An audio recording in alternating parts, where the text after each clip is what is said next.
Welcome to a WoW podcast, obviously, with your hosts, Taliesin and Evitel. And this is episode number 3. You know it, it's number 3. Oh, this is brilliant. Well, this is something that we do all the time. Right, let's get on screen. Let's get over this. Let's do it. Let's get in there.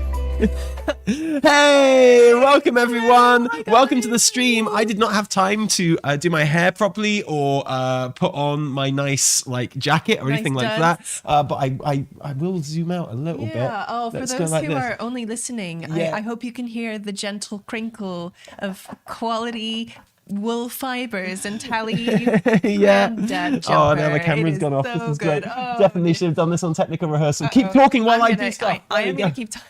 There he is. And for people who are listening, I am not wearing a high quality wool jumper. I am literally all right. It's quite nice. Don't do yourself down. I think also, you look good. I think it's really nice. You look so beautiful, and you don't look like you've just been in your pajamas until about 5 seconds ago at all. It's because I still am in my pajamas. And for those of you who are listening, you may notice that our voices sound a little... Never do. No. I know what you're about to do. Oh. You're about to apologise for the fact that we're both bunged up and a little bit ill. But no. Rule number 1 of podcasting: you never even bring it up. No. If you're feeling under the weather, if you're feeling bad, you never even mention it, because now what you've done is you've set expectations for the people listening and watching, and they're going to hear it in your voice much more than they would have done otherwise. What you have done is, by trying to make excuses for yourself, you've made a worse listening experience for the people listening to the podcast. Like to think, on only episode 3, you've ruined it. We're gone. I like to think the huskiness just enhances the listening experience. So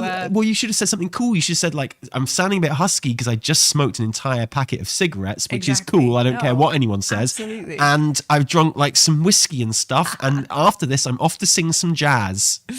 I'm clipping. That's exactly. Is this true? Is my vocal clipping? Is that what's happening? Or is someone? Oh, Tally's clipping. Are you just being idiots in the chat and making me feel like it is? What's going on? I don't know. Okay. Maybe it's because I'm talking too loud. That would be a shock. Yes. I love that you guys are making this, but is there any chance that this go on your other channel? Wow, chat being absolute bastards to us already today. Our sound is clipping. Can you put it on a different channel? No, you go on to another channel. You go on the other channel. We'll keep you there with your mum. It'll be fine. Anyway, so answers. Okay. No, this isn't going on the other channel. And no, apparently there's no clipping on the microphone. So awesome. Happy days. We are just here. Yeah. It's a bit loud. Okay. Well, is it? You're a bit loud. You're a bit loud, Tally. Yeah. Tally is slightly louder. Oh, that just might be me not projecting. I know why. It's because I didn't have the compressor on my microphone. Oh, compressor's now on. That's why. Thank you for bringing it up, everyone. Now on. Thanks, guys. Exactly. A different host. Good idea. These are all good things that could definitely improve the quality of this podcast. Different hosts on a different channel with different microphones. Basically, any other changes we can make? Maybe just not do it about WoW. So different hosts, not on this channel, not about WoW, and I don't know, maybe I love it. Perfect. How are you guys? How's everyone doing today? How are you doing on this fine Thursday, the last Thursday of November? Here we are at the end of another month. Absolutely wild. At the end of the month, which means we have a video waiting for you. Oh, wow. Yeah, well, we will have a video going live in the hours after this podcast finishes. And it's going to be pretty quick because it's busy times for me at the moment because my brother's coming around after this podcast because it's his birthday. And, we're going to celebrate with cake. Nyrin, our son, is so excited. He's very excited about the balloons, which I have not yet purchased. And the cake, which we have not yet made. The cake is not our responsibility, thank God. But so we'll have that happening later.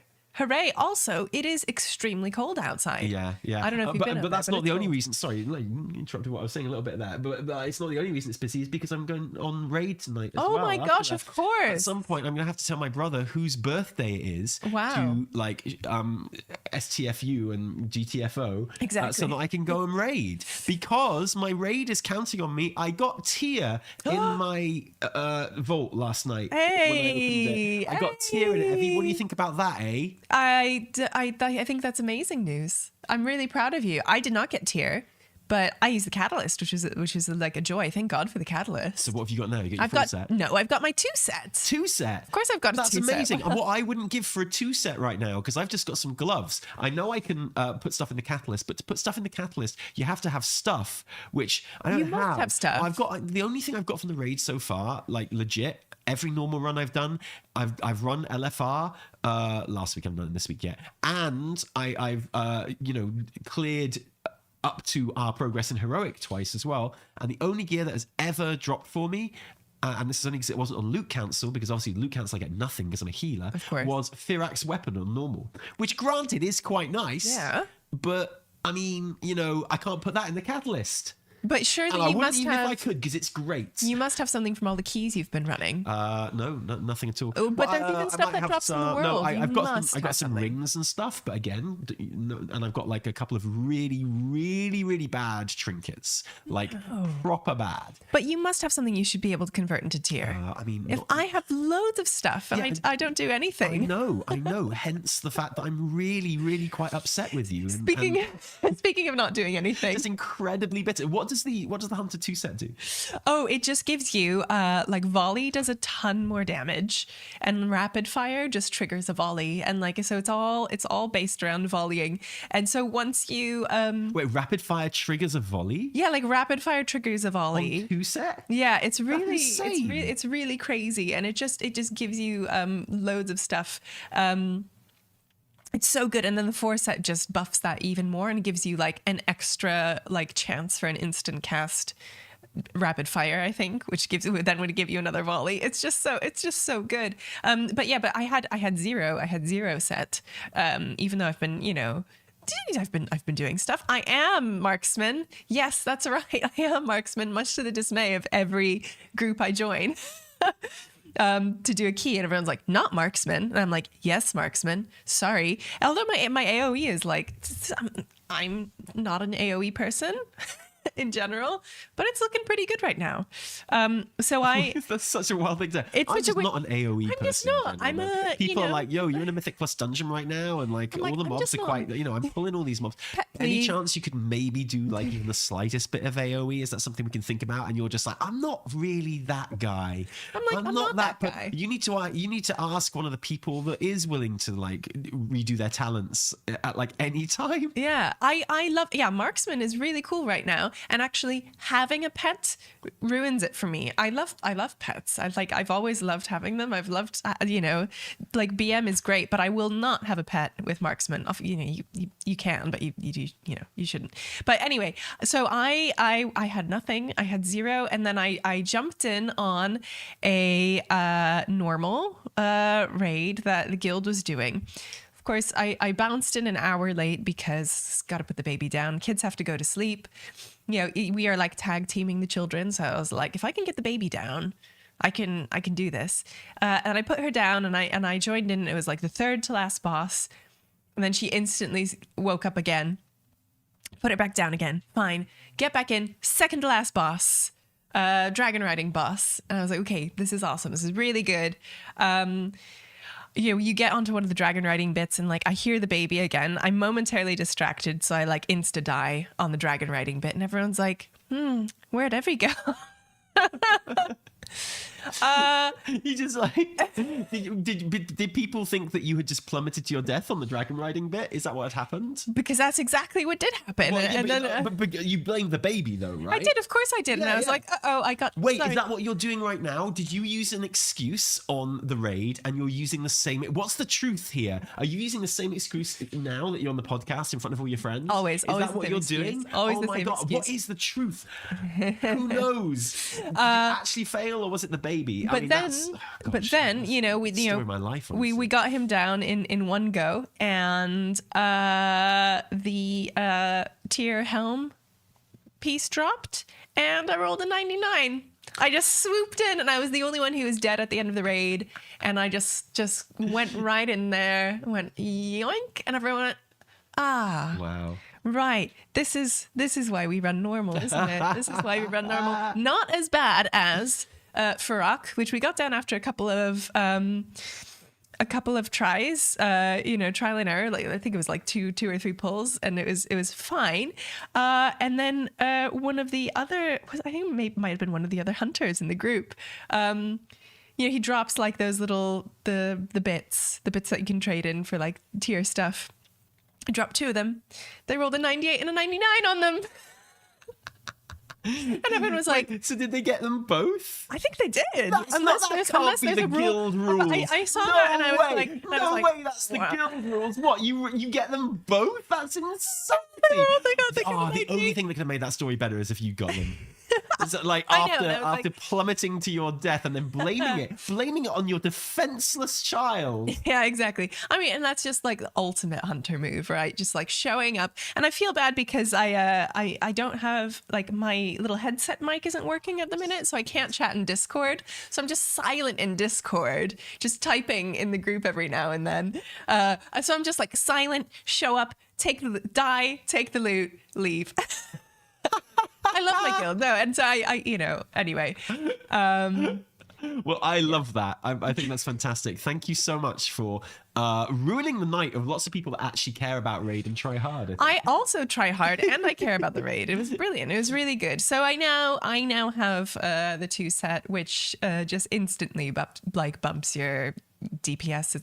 It feels good, man. Yeah. Feels really good, man. Yeah, totally. Well, that does feel good. I don't know what that's like. My hope was tonight to be able to maybe get my rep up to 20 with the wardens so I could get said token, because I have not had a chance to get my Keystone Master yet. Just haven't had a chance to do loads of Mythic Plus. I'm doing like 8 Mythic Plus a week, but that isn't enough to, because when you're in a guild and stuff, you're not targeting stuff. You just do whatever anyone asks and what have you. So my Keystone rating is not very high. It's about 1600 right now, which is rubbish. There are literal dungeons I haven't done this season. Yeah, so far. no, same. I've barely touched it. Tides. We started Tides, and I actually did have to go because of the baby.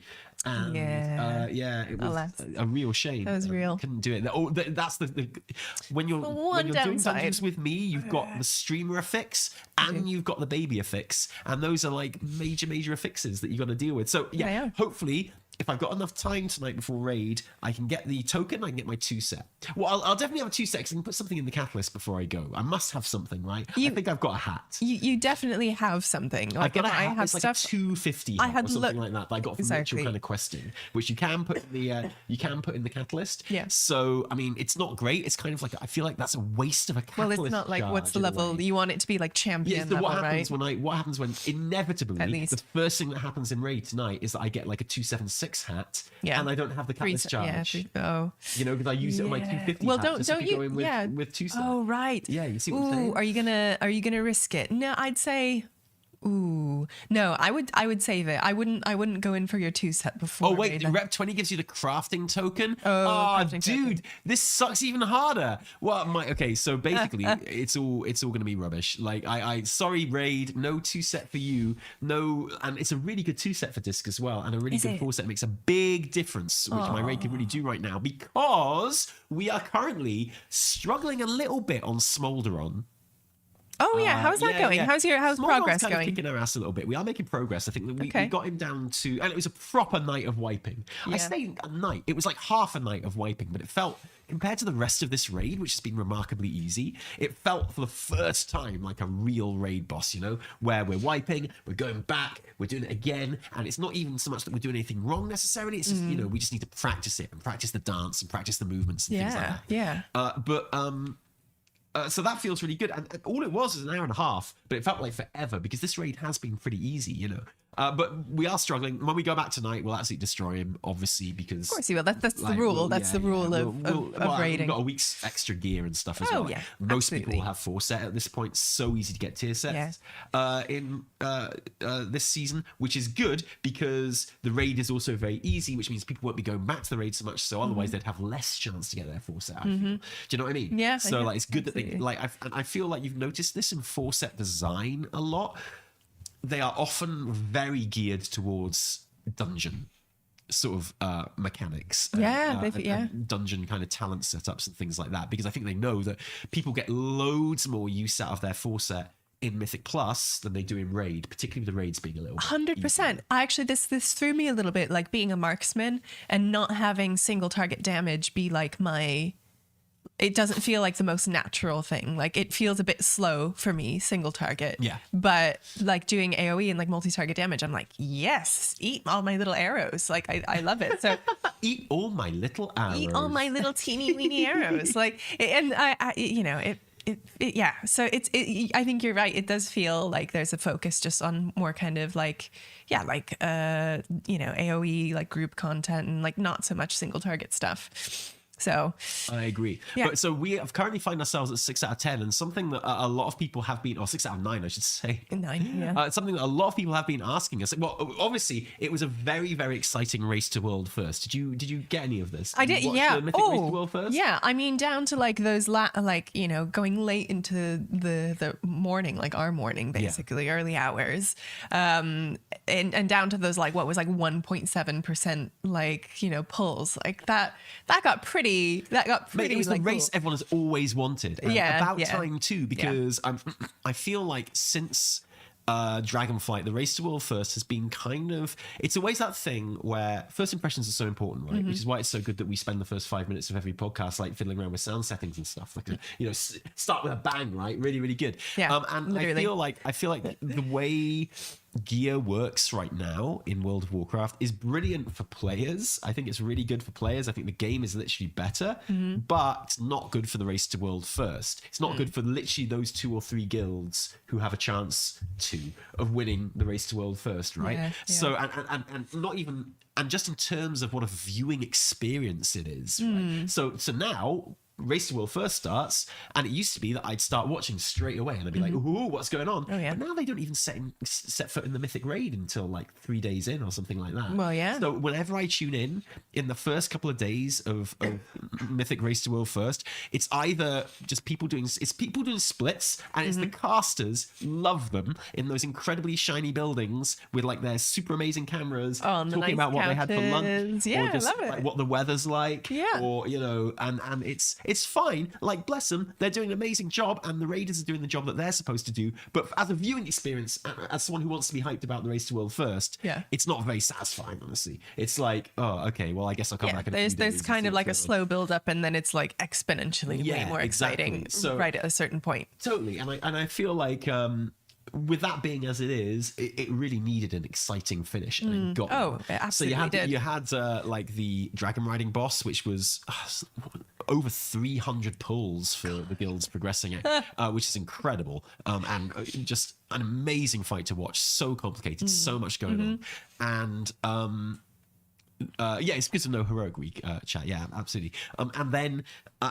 And then the Firaculate itself, where, you know, Echo got it down to like a 1% sort of pull, and then Liquid got it down to 1% pull a little bit after that. And there was just this point where literally you had these 2 guilds head to head, and either pull could have been the one that kind of finished it. It's pretty amazing. And it's incredible how that happens, right? Like, you know, people can joke about, you know, raids not being like well tuned or whatever, but people are saying that, you know, especially the second to last boss was just like just on a knife edge. Like it was just pretty incredible. And like the kind of circumstances that they stay in there, and the dorms that the accommodation that they have, and the catering and stuff, it's so shiny and amazing. Yeah. But the second someone else has killed Firak, it must just start feeling like a prison, right? Yeah. Like, you go to work every day and it feels amazing. You're staying in a hotel in a foreign town or whatever, and you're like, yeah, this is super fun hanging out with my friends playing WoW. And then you go in there, and, you know, all your food is laid on. You've got this amazing, like, PC set up, and, like, you know, you have a little break and you're just chatting with people. It's like actually having a job. Can you imagine that? I know. Like, how amazing would it be to have an actual team who you can talk to in real life and stuff like that? Excuse me, I am your team. I know, and it's amazing. And I can touch you something. Yeah. Oh, nice. Just over there. Oh, you're warm. Oh, yeah. And yeah, I bet that's what Liquid spend all their time doing as well. Just touching. Just touching just every now and then. But then the second Firak goes down, all of that must just feel horrible. You must be like, this is literally a prison. I need to get out. I need to get back to my home. Like, because then they stop talking about winning. They start talking about winning their freedom. Yeah. It's true. No, I mean, and you know, and they did, you know, that race was like super quick, and then I think Method also just yesterday got like 3rd. So yeah, it must. I don't know. I feel like there are worse places as well, but again, that's just days and days of fighting for your freedom. It is, but it could be worse. You know. Like you could be not receiving nice catering, and you could not be playing a video game that you in theory like. So no, and I always do. cool. I always do really insist on listening to the casting rather than the actual comms.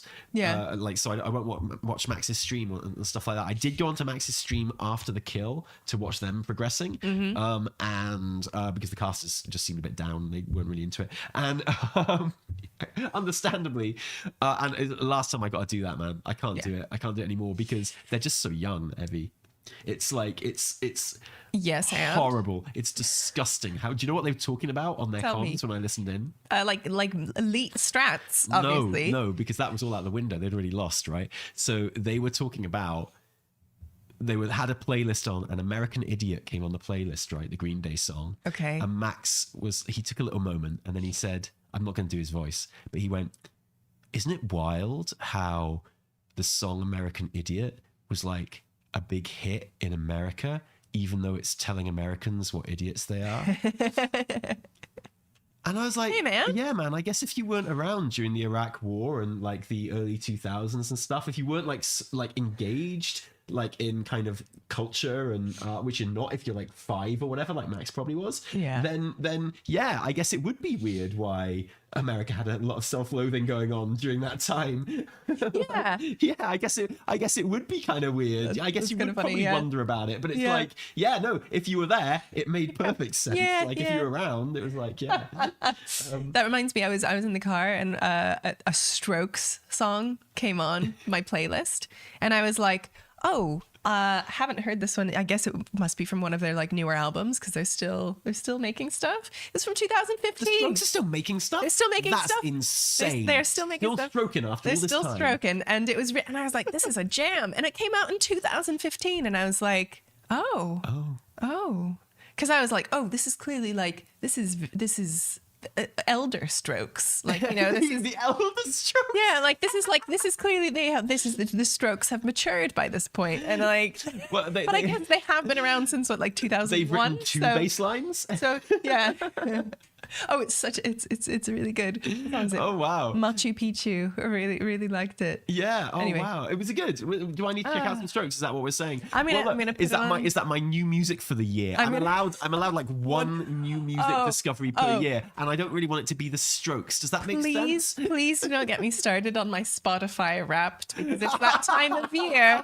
It's that time of year. What did you have on your Spotify Wrapped? Oh, because you've got to tell me. It's all just rubbish. This is completely irrelevant to WoW, but I need it so sorry. much. It's a WoW WoW, podcast, obviously. right? It makes perfect sense. Tell me about it. Exactly. So I was like, okay, this is gonna be great, because, you know, I bet there's gonna be all the cool stuff I listen to, and then like so cool. And then you know, we put it on for the kids as well, so it's gonna be a little bit of like Cocomelon in there, right? Oh my god! And it's like your top genre, classical guitar, and I was like, huh? What? And it's this French guy named like Henri Dez, who I just put on for the kids sometimes. Oh and no! He's fine. And he's one of your top Spotify dudes? It was literally my number one dude on Spotify, so and then I was just that's like, gotta hurt, man. And I was like, that's gotta be well painful. And I was like, no. Oh. And then it's like, oh, Henri Dez and that one Fever Ray album I listened to every day for like 2 weeks, and then not even the new Sufjan album. Didn't even crack Sufjan. Wow. I was a number one. I was like top 0.05% Sufjan Stevens listeners last year, even with all the kids stuff that goes in.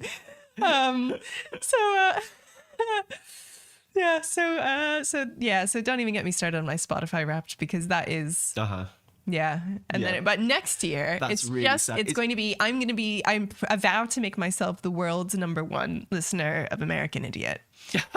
Oh, you gotta get in there before Max does. He's already got a head start on you. Yeah, man. Oh wow. Yeah. That's brilliant. It is like a thing about being a certain age where, you know, you're going through Spotify and you decide to look up some bands that you really like, you know, bands that you wouldn't even think that you'd fallen out of touch with, and you go, oh wow, they've got a new album out, and the new album was 2010. Yeah. And that happens to me so much on Spotify. Oh wow, this band's got a new album out in 2010. Awesome. Yeah. Oh, Henri Des is Swiss. Oh, okay. Oh, right. Because there's a bit in it, unless I'm hallucinating this, because I'm a little bit feverish. There's a bit where it's like you're listening, habits match what location in the world. And it was like Geneva, Switzerland. And I was like, what is going on? So maybe that's it. Anyway. Amazing. Well, that's great. Anyway, the reason I brought up the Race to World first was because people keep asking us, we didn't include it in the last weekly reset. I think we probably will this weekly reset. Is the real Race to World first, heroic, for guilds with a name a bit like Immortalis. Okay. Which is the race that everyone cares about. Exactly. Now, it's become quite hard to cover because, like I say, the raid has got quite a lot easier, which means that, it's over a lot quicker. This race used to go on for like 3 months while like the heroic Immortalis guilds battled against each other, and it would be like some people would get one boss 1 week and then they catch up next week and stuff like that. It was really good. And we did actually win it 1 year as well, the real good looking, sweet smelling, nice to our mums Immortalis. Yeah. But these days it does go by a lot quicker. But to the extent where when it came through this year, I have to admit, I didn't even look. Because I kind of assumed we went into normal for the first week, and I kind of assumed that everyone else bopped it and just completed it on heroic. Yeah. But I guess I have just looked now. And how are it's we kind doing? of exciting. Well, okay. So I wonder if I've got promising. Let's pop onto this, and I'm on WoW progress right now, and you can see that our Immortalis, are on 6 out of 9, which is pretty nice. That's good. That's good. 3,824th in the world because the game is dead. And there's lots of people on 6 out of 9. Immortalis Tentoria. Oh. Alliance Silvermoon, they're on 6 out of 9 as well. All right. Nuggies Immortalis, EU Turin Mill, Horde Guild, they're on 6 out of 9. They're 4,198th in the world. So I'm assuming that we've done more than them. We got there quicker, I guess. They killed Nimue, Weaver of the Cycle. Nimue. That's the touch grass boss, right? Yeah, totally. Yeah, that's the touch grass boss. Yeah, they killed him 2 days ago. So there we go. And another 6 out of 9 guild, Infinitus Immortalis, from US Lightning's Blade. They're on Smolderon as well, same as us. Nice. And Immortalis from Germany. On Thrall. Just straight up Immortalis. Oh, is that the Horde Immortalis? Yeah. I've got the feeling they're probably struggling on Birdie Boy. What's he called? Smolderon? No, the other one. Laradar? Lad. Yeah, Bernie Laddie. Lad. Yeah, Bernie Lad is what I think. They're probably struggling on him at the moment, is what I'd imagine. So basically everyone in the Race to World First for names with a bit like Immortalis is on 6 out of 9, except the leaders, who are obviously going to win, which is Norska Immortalis, who I believe are the reigning champions as well. And they are on 8 out of 9 at the moment. They are literally progressing Firak at the moment. They killed Tindril 5 days ago. Wow. They went in one day and they just killed Nimue, Smolderon, and T-Swift. T-Swift, yeah. So, they had a really good night 5 days ago. Really good. Very likely they're probably going to kill Firak quite soon, is what I'd imagine. So, nice. I guess the real race is for second now, between like the 5 odd guilds that are on Smolderon. That's exciting. Right, it could go any way. I would be anyone. very surprised if we did not kill Smolderon tonight. Wow. I would be shocked. But, I guess we'll have to find out. I wouldn't say we were close to killing him last time, but we'd seen pretty much the whole fight, and we had a couple of decent pulls, and I think there's an extra 30% left in us tonight when we get there with all new gear and stuff like that. I think you could do it if you're there. If you're not downstairs having cake, you can definitely do it. Yeah, totally. So something that happened yesterday while I was working on this video that I still haven't, it's still not quite ready to publish yet. There's a little extra bit that I just want to pop in before we release Almost it. there. Yeah. It was something I thought of this morning, which I'm actually like, I'll pop that one in there. And I wanted to add a couple of new animations and stuff to it. It's a big like speculation kind of lore video. Ooh, and you know how I like favorite. the animations and stuff in those. I know ones, you right? love those. So, yeah. So I've just got a couple of things to do before my brother gets here today after this podcast. But while while I was working on it yesterday, you streamed instead of me because we haven't got any other streams in on our Twitch channel. I know. So far. I know. It's been busy. It's been busy. And you did a lot of stuff that got you right up to date with Dragonflight, really. So you went in and you did all the post raid quests, which you hadn't seen before. No, I hadn't.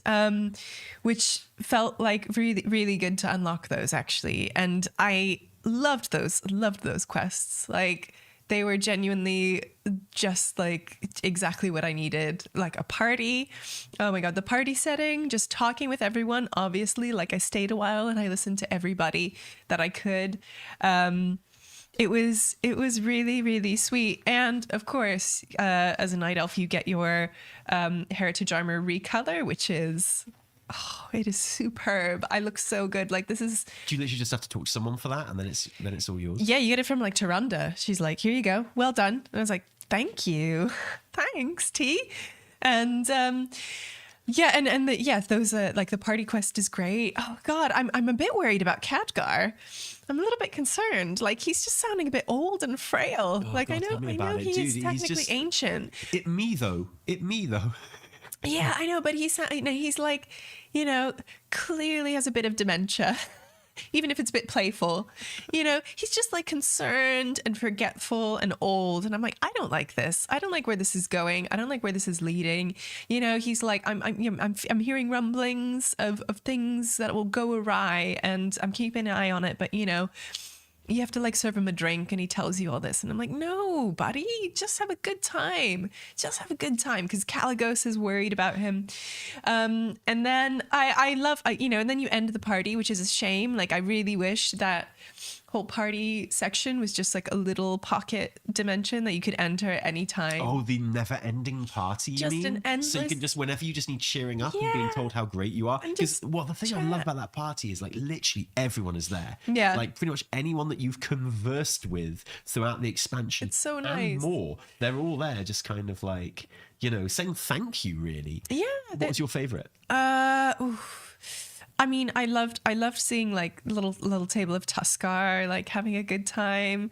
Who else was good? Who else was my favorite? I mean, I actually really liked the bit after the party where they're like, okay, party's done, and it's just Jaina and Caligos like standing looking out at the tree quietly, and you can like, you're not, you're supposed to go and talk to Mirithra, but they're just standing there, and you go and you talk to them, and they're like, hey, you all right? You okay? And they're like, yeah, made some new friends. They're Tuscar, and then it's really sweet. I actually really loved their conversation. That was like my favorite bit of all those guys. Is that where that's their kind of their conversation since they broke up, right? Yeah, exactly. They've broken up for years. Yeah, but it was nice to have. And Caligos is like, "Thank you, I needed this." Yeah, so it's like, yeah, me too, buddy. Like, me too. Yeah, and they're like, maybe we can catch up. It's clearly like not romantic, but it's really, they're being like really friendly, not even just polite. They're like, yeah, time has passed and we've moved on, but hey, let me tell you about this cool stuff that's happened in the meantime. And they play the Jaina music underneath that as well, which is absolutely incredible. Like, really I haven't heard that for quite a while, but the Jaina theme tune was going on while that was happening, which I loved. Yeah. I love it when they just like slip in a little bit of music with those stay a while and listen. Just like Did you get the bit where Jaina was talking to Thrall about the voices? I was just going to say that one. That was like the most interesting one that happens during the party, I think, obviously, because it's like foreshadowing. And they're like, yeah, I've heard something is calling out to me, and they're like, is it, what is it? What is it? Is it the tree? Is it something? They're like, no, it's something, it's so profound and it just speaks to me. And I'm like, ooh, there we go. So calling out to yet another character who was very, very present through BFA and really should recognize the voice of. Well, I exactly. Guess, there's a lot of talk about, why don't they recognize the voice as being from Azeroth and things like that. And I think we're still early enough in the story so that it makes sense. Like, they are literally just hearing a voice. Yeah, they're like, And it's a voice. It's very understandable why the people of Azeroth, if they hear voices in their heads telling them to do stuff, it's very understandable why they would be very wary of that. Yeah, exactly. And really want to get to the bottom of it and not make any assumptions at all about what it might be. And I mean, speaking of assumptions, do we know it's actually Azeroth? Well, I mean, there's that. The suggestion from the cinematic is that very much that it's coming from a big ball of Azerite glowy stuff underneath the ground. Yes, but I wonder if that ball is actually... Oh, are you in the it might be Xalatath? It must be Xalatath, right? Or if they're like, why you else? reckon? Why you else? Think it could be a voidy thing going on? Yeah, it's clearly there's some. I think there's some manipulation going on. Like, I think really? there's something. Yeah, otherwise, why would they be like, if they? I don't know.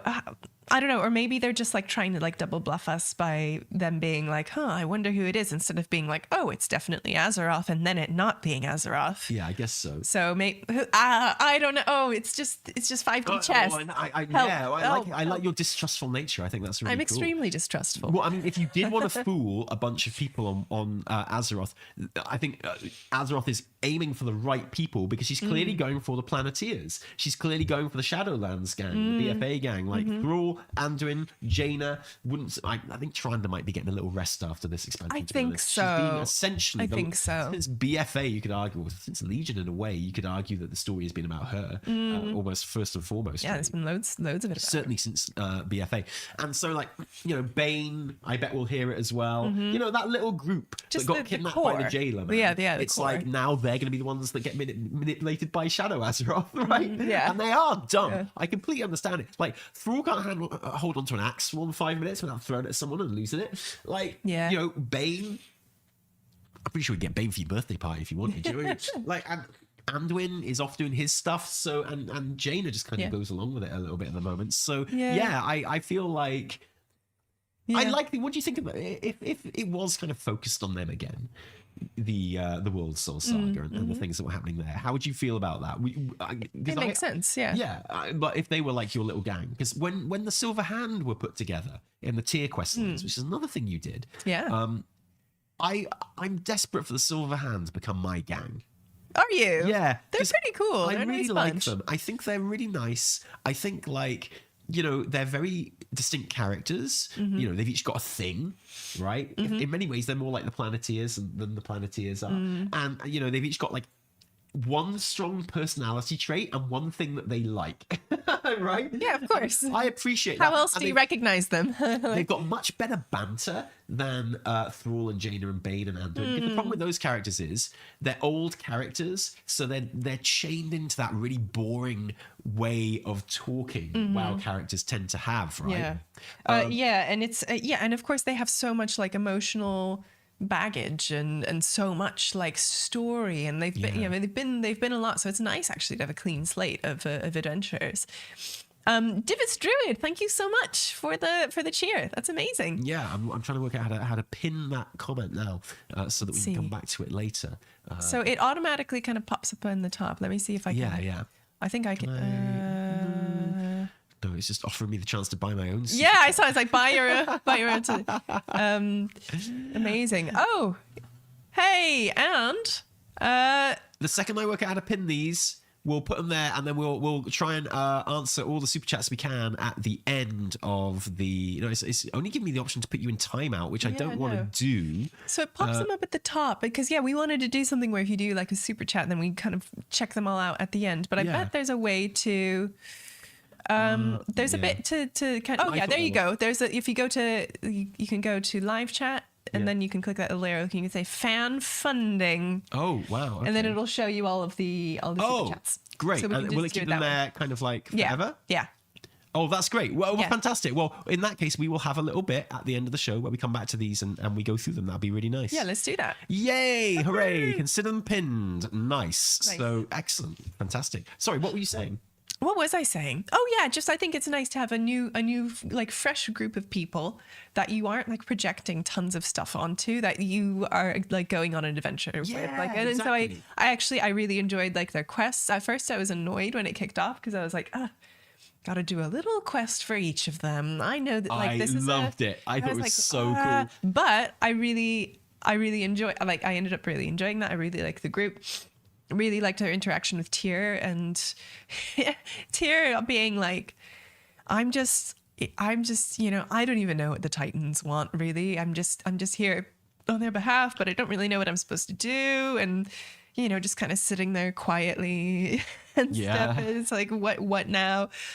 I really liked that bit. Yeah, and I feel like their banter can be a bit funnier and a bit more kind of like laid back because they're not important. No, they're not like world leaders. Exactly, they're not like arbiters of everything. They're not. They can like, be a bit rude to each other, and it's fine. Yeah, exactly, you know? Exactly. And one of them can get in trouble and need saving without like every player of that person's race being like, this is why Blizzard hates X race. Yeah, is because we always have to be rescued by X. Exactly. You know? And like you just got a lot more freedom with them, really, and I think that's really cool. And so I like them. I can't remember any of their names, but interestingly, they all do have unique kind of click-on lines when you click on them as well. Do they? Yeah, so they've all got obviously unique voice actors. The majority of their voices in the tier quest line are voiced, which is really, really good. Yeah, I like and they do all have like unique, when you click on them, they have completely unique click-on lines when they're I will have to do the unique click-on lines. You know, it's like, I'm the big cool tier and aren't I funny? Something like that. Yeah, and he's right. He is. It's great. Yeah. So I really enjoyed that, and wrapping up that the quest line with like Amir Drasil kind of coming into its own and becoming, you know, like rooted and visible and stuff. I loved the whole ceremony, and I really loved the stuff with Ysera and Marithra. Like that was really sweet, and I really liked their cutscene together. It was just, you know, it was just me and the girls, right? It was the two of them and Alex Straza and my night elf in her like, you know, beautiful night elf regalia. Yeah. Just standing there, you know, watching Ysera and Marithra have their little send off, and I just thought it was really sweet, and they just like they have a little cuddle, and and she's like, oh, my heart, you know, I love it. I'm like, oh, I like, you know, it was good, because sometimes that kind of more like especially like parent-child relationships, like they don't really ring true. I don't know. They end up being like a bit treacly, just a bit like. Yeah, but I'm of the age now where I demand that any child-parent relationship is treacly. I need that treacle. I never used to understand it before, and I used to roll my eyes whenever there was like a child-parent relationship in any form of media. Sure. I was like, oh, whatever, man. But now, honestly, all you need to do in your show or your game or your song or literally anything to make me think it's the best thing ever is like just have a moment where like a parent looks after their kid. That's all I need. It's pathetic, isn't it? Yeah, it's really bad. It is. No, and that's just maybe my perception is like colored by my life experiences. Yeah, and I love Martha being like, but I need you. And she's like, no, you've done really well. And she's like, but I'm always gonna need you. And I'm like, oh yeah, I know. I thought it was good. I thought it was really nice. And it was just such an interesting contrast seeing Ysera and Marithra together with Alex Straza next to them, who is just like so cold. Do you know, or just so Alex Straza. Yeah, I mean, we've talked about this a lot. I don't think Alex Straza has really popped. No, she hasn't. And I really want her to, because her outfit is popping and her makeup is popping. Absolutely. Oh, yeah, man. But there's a kind of a funny thing where she is extremely powerful, but also kind of useless and kind of impotent, like, and doesn't actually... You know, she's not like as powerful in some ways as you want to like see her. Anyway, I've on the whole I've really kind of like enjoyed having her and having her around, but especially seeing her in contrast to Ysera and Marithra, who I quite liked. I know people are upset that like, oh well, it's time for Ysera to go, and she's just like, oops, bye. But we knew that was going to happen anyway, I think. So I didn't mind that she left, and I liked the way they did it, basically. Yeah, I actually found that scene really, really nice, and because it wasn't just a scene by itself as well. You had the whole party beforehand. Yeah. And then, that little bit that you get with Tia and that little bit with Jaina and Kalagos as well. Yeah, I thought it was really, really cool. And it was, for me, in that party, it was meeting like the smaller characters and like Veristraz and people like that. And people that I kind of like forgotten that I'd even met that expansion. Yes. And so, you never forget characters. Veritastraz. Veritastraz. Well, yeah, sorry, I always get it wrong. And like, but those characters, and you're like, oh yeah, I do. I remember that little kind of adventure we had. Yes. And that little gang of people that you meet in Zalek Caverns and you go exploring together and stuff like that. Love it. Really, really cool. Those are the moments for me in that party where I was like, oh, this is actually really, really cool. This is really nice. And it's something that WoW does extraordinarily well, actually. Like, it's kind of like the Orc Heritage questline party as well, where you can just go around and everyone's got something to say to you and it's just pure RPG stuff. It's not important. It's just like nice. No, exactly. You could just do that quest without talking to anyone. Oh, right? yeah, Like you could just run through if you wanted to. You have to kill some Spriggans and stuff, don't you, right? Yeah. To kind of initiate you into contact with other people. But yeah, I really enjoyed it. I liked that bit a lot. Awesome. So there is something missing from the end of that storyline, though. Oh, is there? Yeah. So when Sarah was like, okay, well, off I go. Lovely to see. That's another thing I liked as well, actually, was that I've seen a lot of talk, not unfairly, I think, but a lot of talk online on the internet, which is like, what has Ysera actually done? And why did she need to come back? It feels like they had to come back, and what was the narrative purpose for that? And I feel like she had to come back for that moment in the questing where she stopped the Emerald Dream getting destroyed. Yeah. It's still getting destroyed. Yeah. So there was that. Yeah. But then you're right. You do want like a narrative. That's literally why she's back. Yeah. But yeah, I think it's a fair shield. question to ask, like, what is the narrative purpose for bringing her back? What do we hope to achieve from this? And, up until the end of those quests, we hadn't seen her interact with Alexstrasza. We barely seen her interact with Marithra. And it was nice that by the end, we did at least get, it's like Marithra literally says to her something like, I'm glad you came back to help me out. And she's like, no, I didn't come back to help you out. I came back to, tell you that you're doing great. Yeah. So nice. Which was lush and really great. Yeah, exactly. I really enjoyed it. Really, and it did give, it's like Marithra was wrong about why Sarah came back, and maybe so were we. It was just like, no, I just came back to tell my daughter that she's awesome. That you're doing a great job, I know. To tell my daughter that she doesn't need me, right? It just, it got a really good vibe, and it wasn't the whole like, my child, well, you have done well. Do you know what I mean? It was like, good job, babe. Yeah. See you. Can we start a campaign to change Marithra's voice line when you click on her, though? So she doesn't go, hello, champion. Is it time to go already? Yeah, I don't know that one. That one's okay. I like that one because she's this kind is of definitely dreamy. a hangover from another time of hers. Because, when the kind of the Emerald Dream quest, which was super exciting, and, people are dying and getting blown up, and, you're fighting back this invasion. You're going to lose.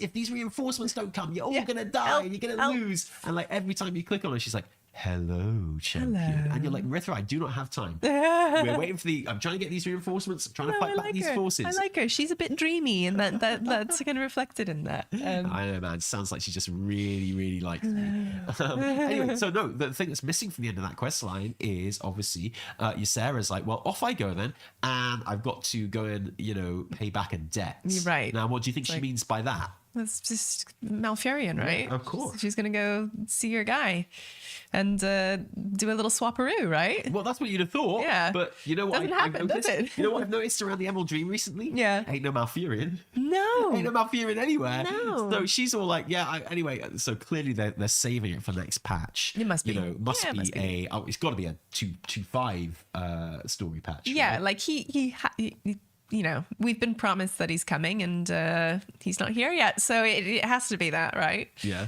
Yeah. It's got to be. So, I mean, and presumably that's going to be the real kind of, we know that the epilogues are coming in the next patch and stuff, and that would be the real kind of the cap on top of everything that's happened to the Night Elves and stuff like that. It's like, we got our home, we've got our tree, we're building our city, and even Malfurion's back. there he is. Busy. You know how busy Malfurion is. He loves it's a to be non-stop busy, thrill ride but when he's Malfurion's on the case. sleeping. He never even stops. It's so good.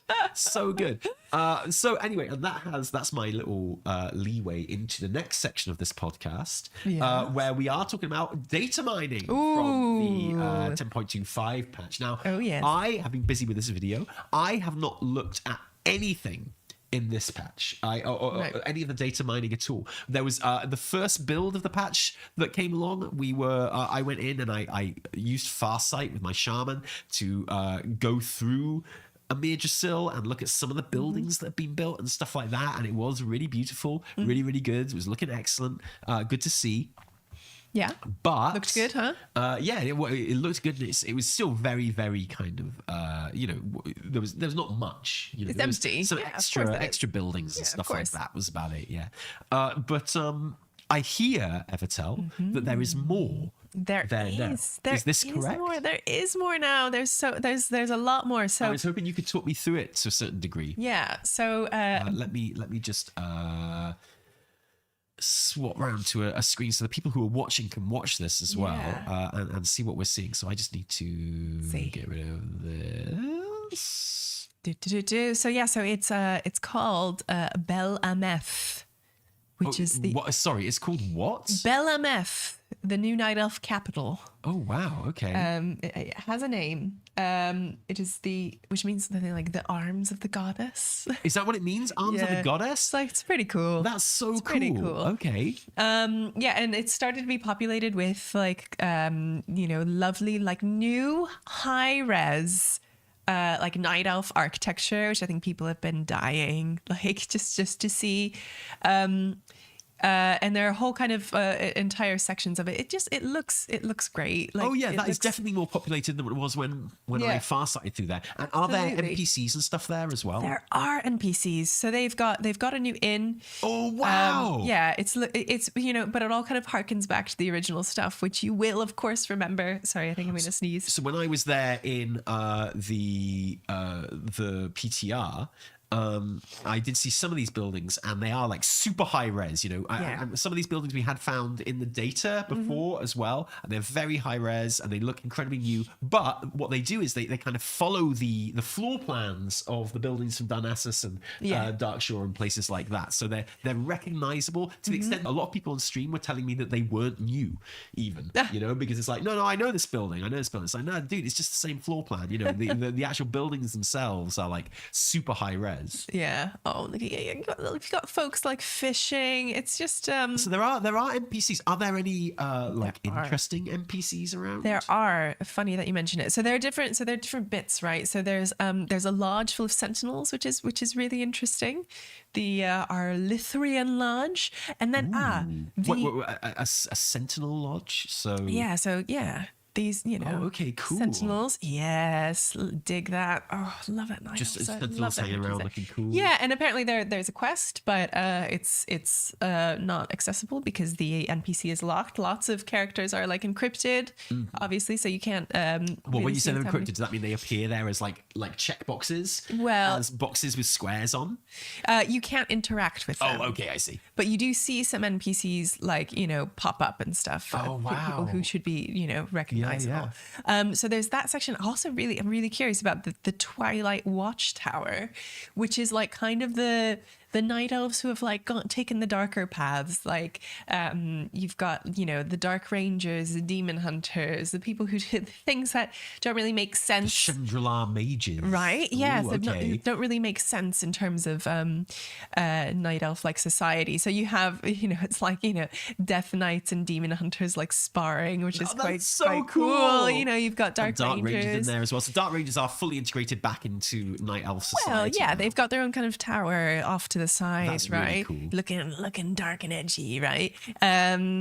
Yeah, so that's It is a dark, edgy-looking tower as well. You know, something that night elves need, I find. That's good. Well, do you know what? I think that's really, really cool. I love that there's like, you know, we're in this new place. We have to kind of invite in and accept that there are a darker side to like our society now. Yeah. And you know, after everything that's happened, everything we've been through, there are a lot of our kin and our population who we want here and who we want to be welcomed, but who are like, you know, misfits, undesirables, kind of have been forced onto a darker path sort of thing. Yeah. That's cool. I really like that. Yeah. There's, of course, a harbour, because you can't have night elves. I've seen the harbour from the outside, flying around it last week. The boats? Oh, it looks great. Look how good that is. Yeah, it's a your classic like X-shaped night elf pier, love but it. it just looks beautiful. It's got like bushes and plants all over it. People fishing off it. Horticulture. Looks really cool. Any idea where the boats go to from that pier?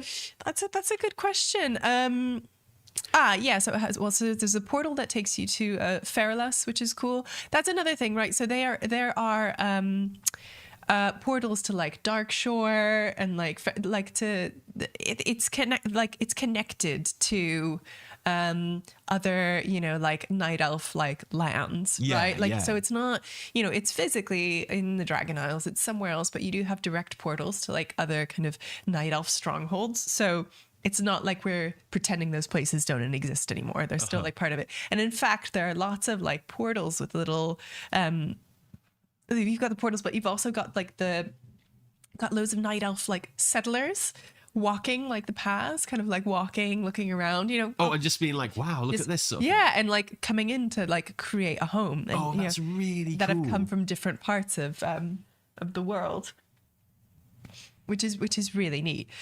So it looks great. Right, so you know they've pointed out. So this is kind of cool. You get a mix of like Emerald Dream and Dragon Isles, you know, Dream Sabers, right? Like things that are night elven, especially like kind of flora and the fauna. Right, so NPCs. You've got Archmage Mordant Evenshade. The leader of the Shendalar Highborn. Yeah, so I think he's received new clothes and is no longer wearing a cataclysm robe. I know. So he's near the portal hub. Do we know where all these portals going yet? All of them? Or, I mean, do they go to any capitals, or is it just like other night elf kind of places? I forget where they go. Because those would still be useful for getting around Kalimdor, well, for sure. Yeah, and there's definitely one to Stormwind. There's definitely okay, portal cool. to Stormwind and stuff. So you are like connected, right? Like, you know. You've got other, you know, Brawl Bearmantle, and of course Jared Shadowsong, which is really cool. Oh wow, okay, that's cool. Yeah, hanging out with all the wardens and stuff. Of course, I guess. Yeah. He's got a new set of armor as well. Looking good. Wow, no more hood for him. Yeah. He's at the Watchtower. Okay, cool. Yeah, that's really cool. I saw a tweet from someone, I think it was Mr. GM, that said there is a night elf paladin hanging around in that place as well. Way. Let me see if I can just find that real quickly. That's curious. Yeah. Anything else that caught your eye just while I'm looking for that? No, yeah, it just feels, you know, just from like kind of initial looks at it and stuff, it feels really like night elven. And I know, you know, I was talking about this a bit on stream yesterday, but I went into Dragonflight playing an evoker, obviously, because how could you not at least like give them a try? And I was so excited to be, you know, like a humanoid dragon form, you know, character. But I just like, I really missed my night elf, who has been my main forever. And so this is the patch where I've come back to playing a night elf. And so I have lots of like, you know, big sentimental feelings about the just night elf like culture and setting, and seeing this stuff just really, it feels really hopeful. And seeing the end of the quest line with Amir Drasil kind of coming into its own and growing and becoming a home. I was like surprisingly like on board. You know, it felt really good, especially after, you know, everything that has happened. You know, regardless of your feelings about, you know, kind of the burning of Teldrassil, that was a moment where I have never felt like more affinity with my night elf.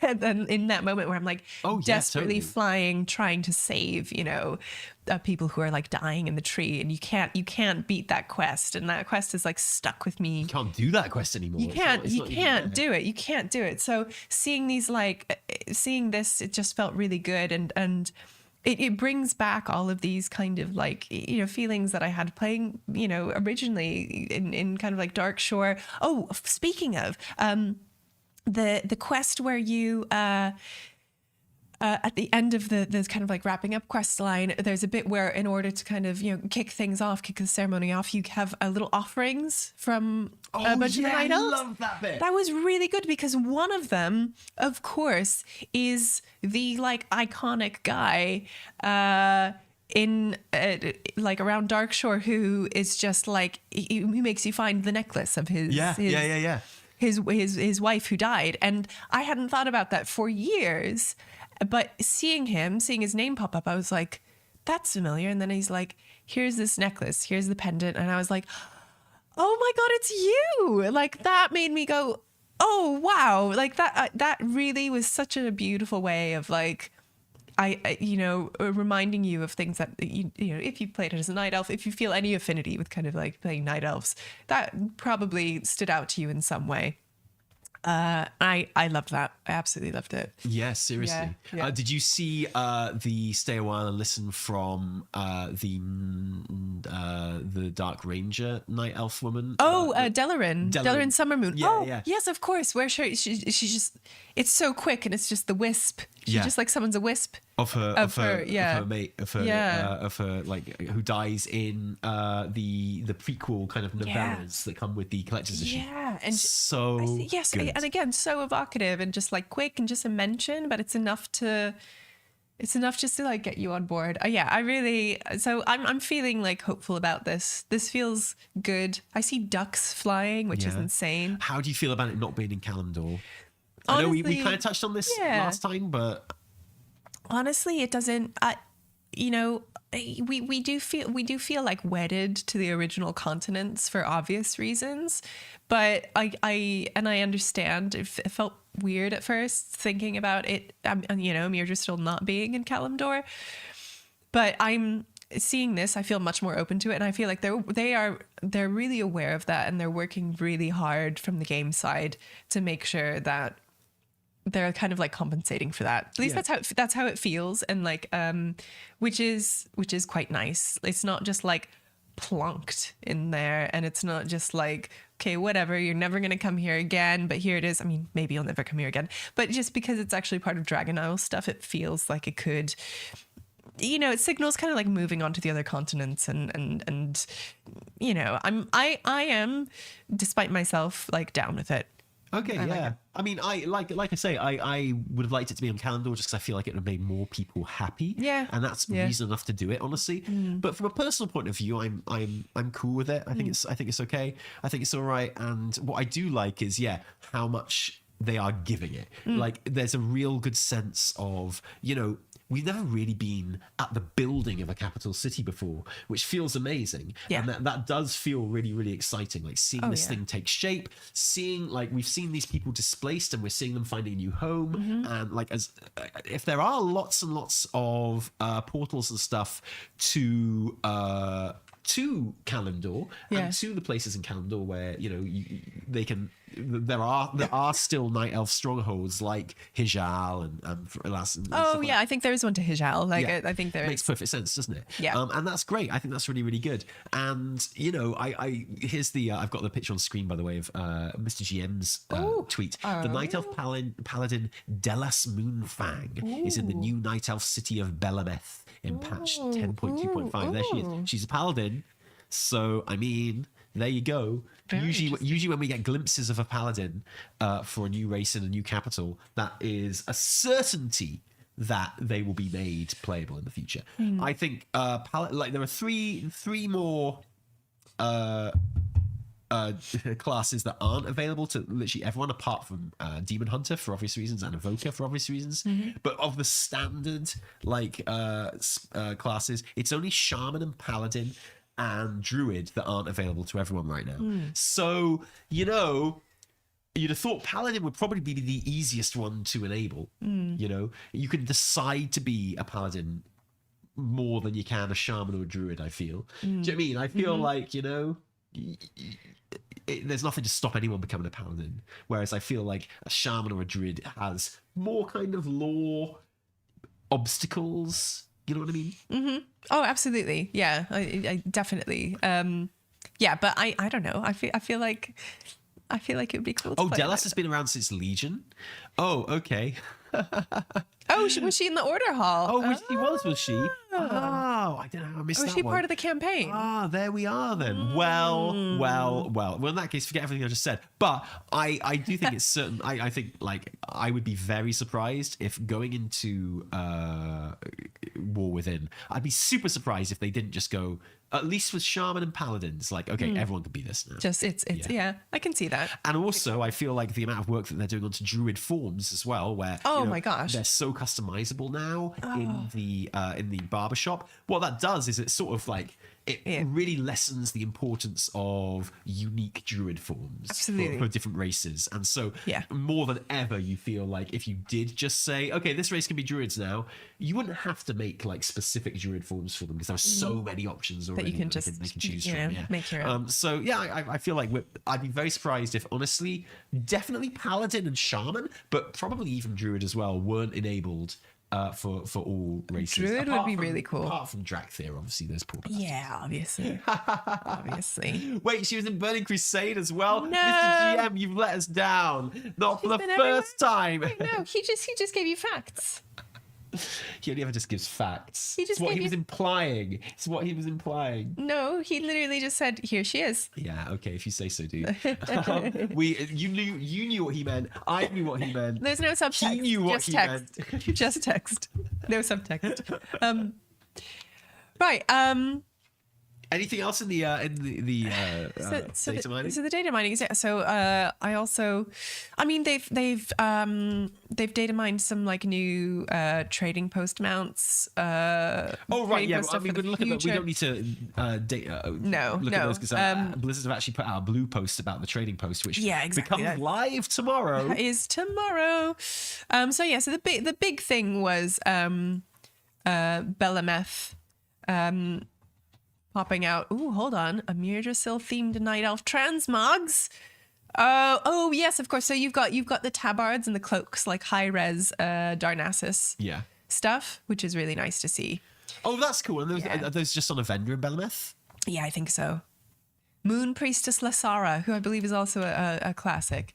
So really nice to see just kind of high res. Oh, she's the one that you get all the stuff from right now in Myrdrasil. In the questing bits. Yeah. So that is super exciting. It's really good. Wow. Okay. Yeah. That's really, really cool. I like those. Yeah. Can you scroll down so you can see some more? That's it. Oh, right. Okay. Good. That's nice, I guess. Yeah. I mean, I haven't. Let me have a. Good to see that in Night Elf Society, there's still a market for Darnassus, like merchandise and memorabilia and things like that. Yeah, definitely. Ooh, Night Elf cosmetic gear and models. New Sylvanas quiver data mined in patch 10.2.5. Oh. Sylvanas returns. Love those headlines. Oh. Is there a bit where we can... Where's the blue post that we can look at the new trading post stuff? Oh, the trading post. Yeah. Hold on. This is not trading post. This is the PTR. Belemeth. Covenant abilities have been changed, or just visually. Yeah. I want to see what's on the trading post. Yeah, now. show me. Let's have a look. Stuff. So we've got Christmassy. I'd imagine I'd be very disappointed if it weren't. Here's what's in stock for December. You've got the Evoker armor sets. Fine. You know, I'm always going to love the armor sets because that was what our first ever episode 0 of this podcast was about. Don't know if you remember, but that's what it was. Yeah, way back when. The Evoker set looks exactly like all other Evoker sets. Just looks like the World Quest, like Evoker stuff. Made. Like I think it's like it looks. Yeah. It's kind of World Questy, kind of like the same as their raid tier set right now. Yeah. It's got cool sand in the shoulders and the belt, but then so has their tier set right now. So I mean, okay, it's cool. fine. It's fine. I feel like we haven't really clicked with what an Evoker looks like or wears yet.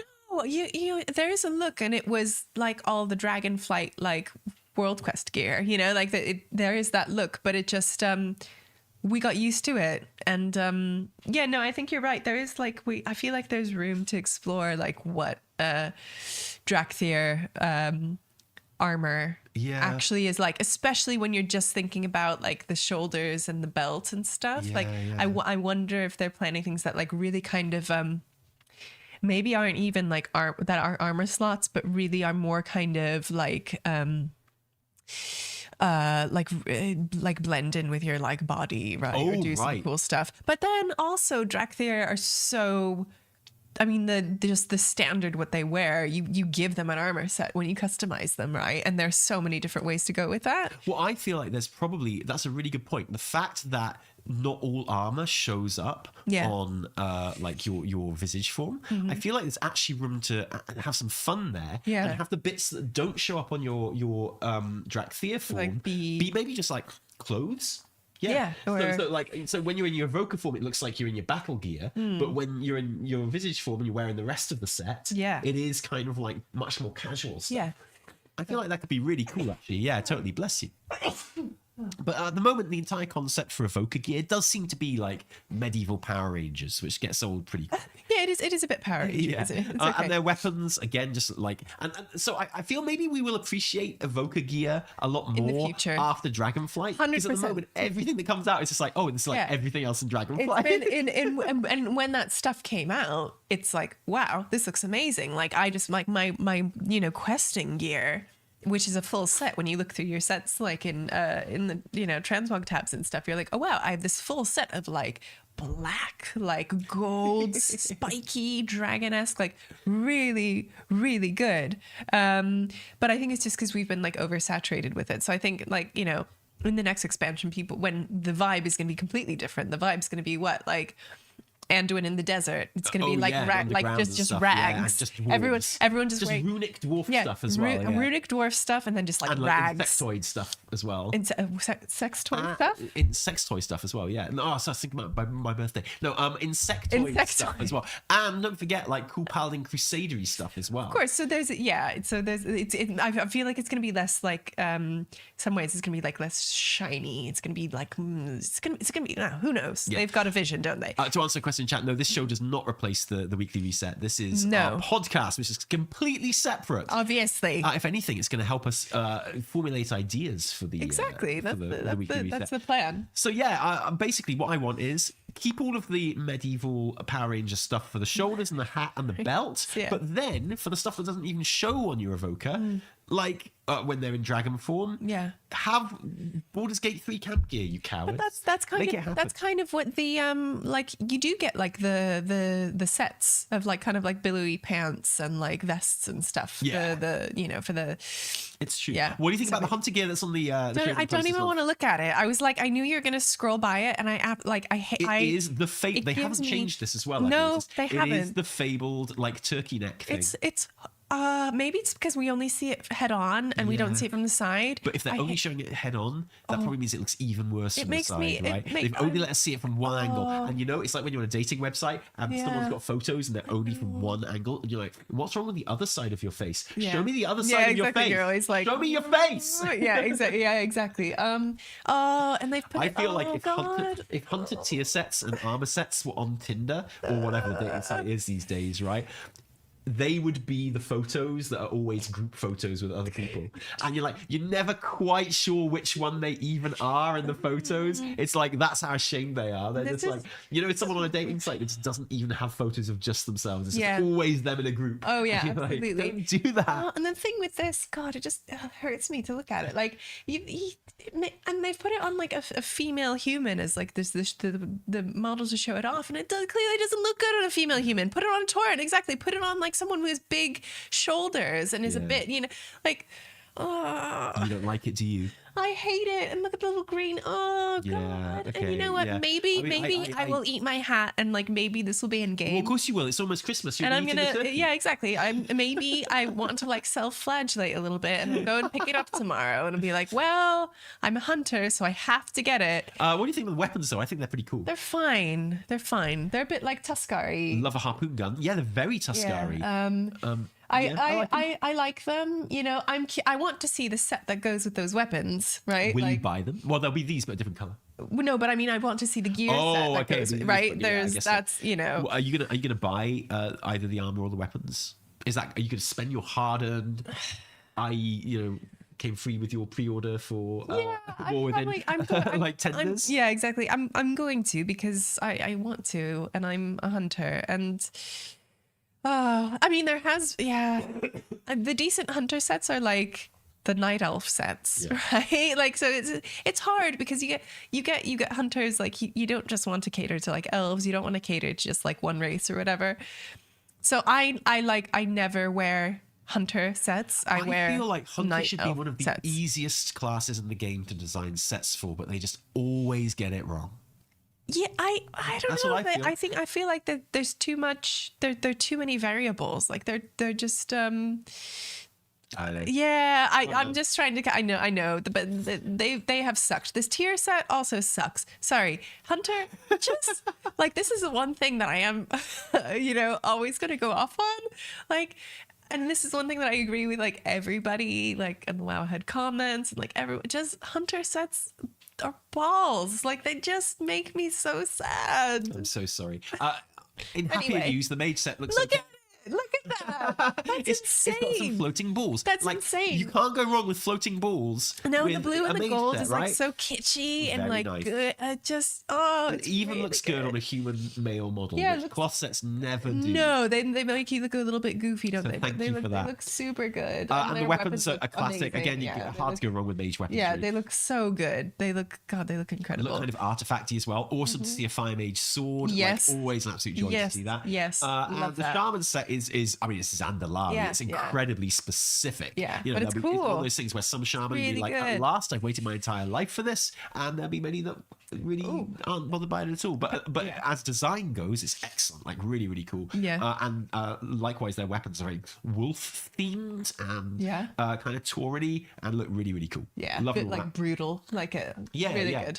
Really, really good stuff. The axe is amazing. It's got like a glowing rune on it. It's like on the actual blade. So here's the stuff that we haven't seen before.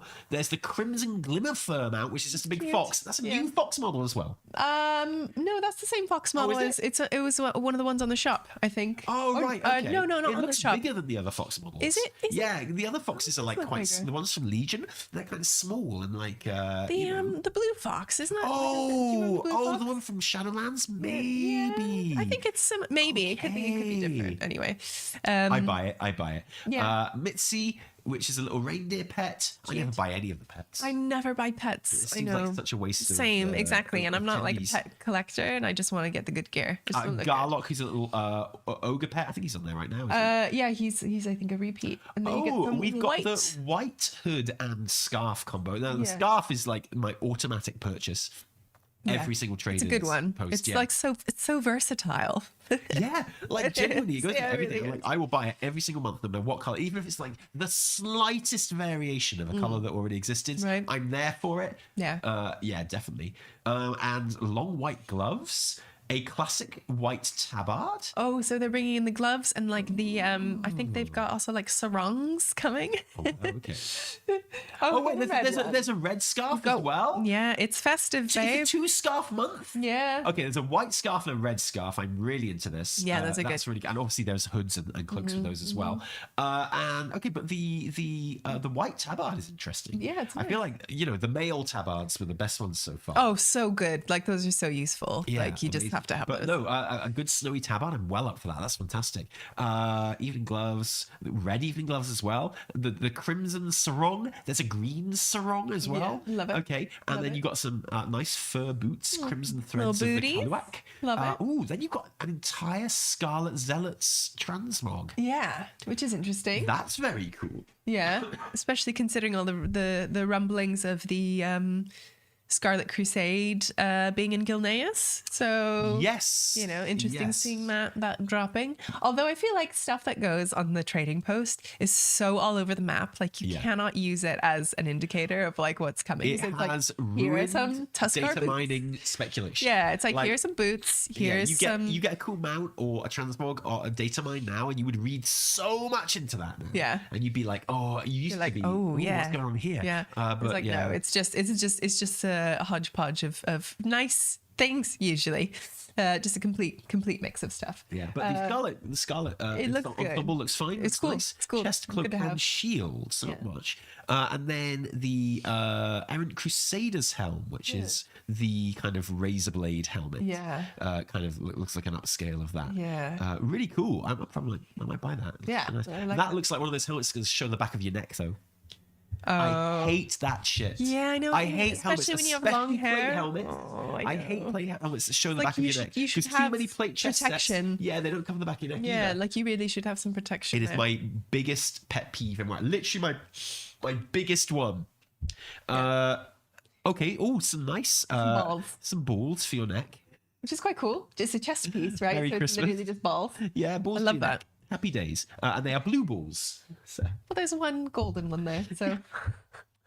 The blue ball necklace. It's like the anti-Valentine's Day necklace. Hey, babe. The blue ball I got necklace you this. should have been in November. Did you get my great joke? Yes. The blue ball necklace should have been in November. Yes, I do. You get the joke? I do get it. Did you get it? Yeah. You can't. I don't think you have because you're not laughing enough. It's not that funny. It's quite funny. Watch when the delay happens and this joke hits the chat. Watch it. It's going to erupt in laughter. They're going to collapse. They're going to break the internet laughing at that joke so much. It's just because of the delay that they're not laughing already. That's all it is. They'd all be laughing so much if it wasn't for the delay. And the Wildhammer Scout's headgear, which I think is a recolor of literally the dragon riding set that you get from the pre-order right now. Is that right, or is that completely no? new? That looks a little different. I think the Wildhammer Scout. No, it's different. Okay. Is it? Oh, is it the same one? Is it the same one? See, look, the chat collapsing into laughter right now.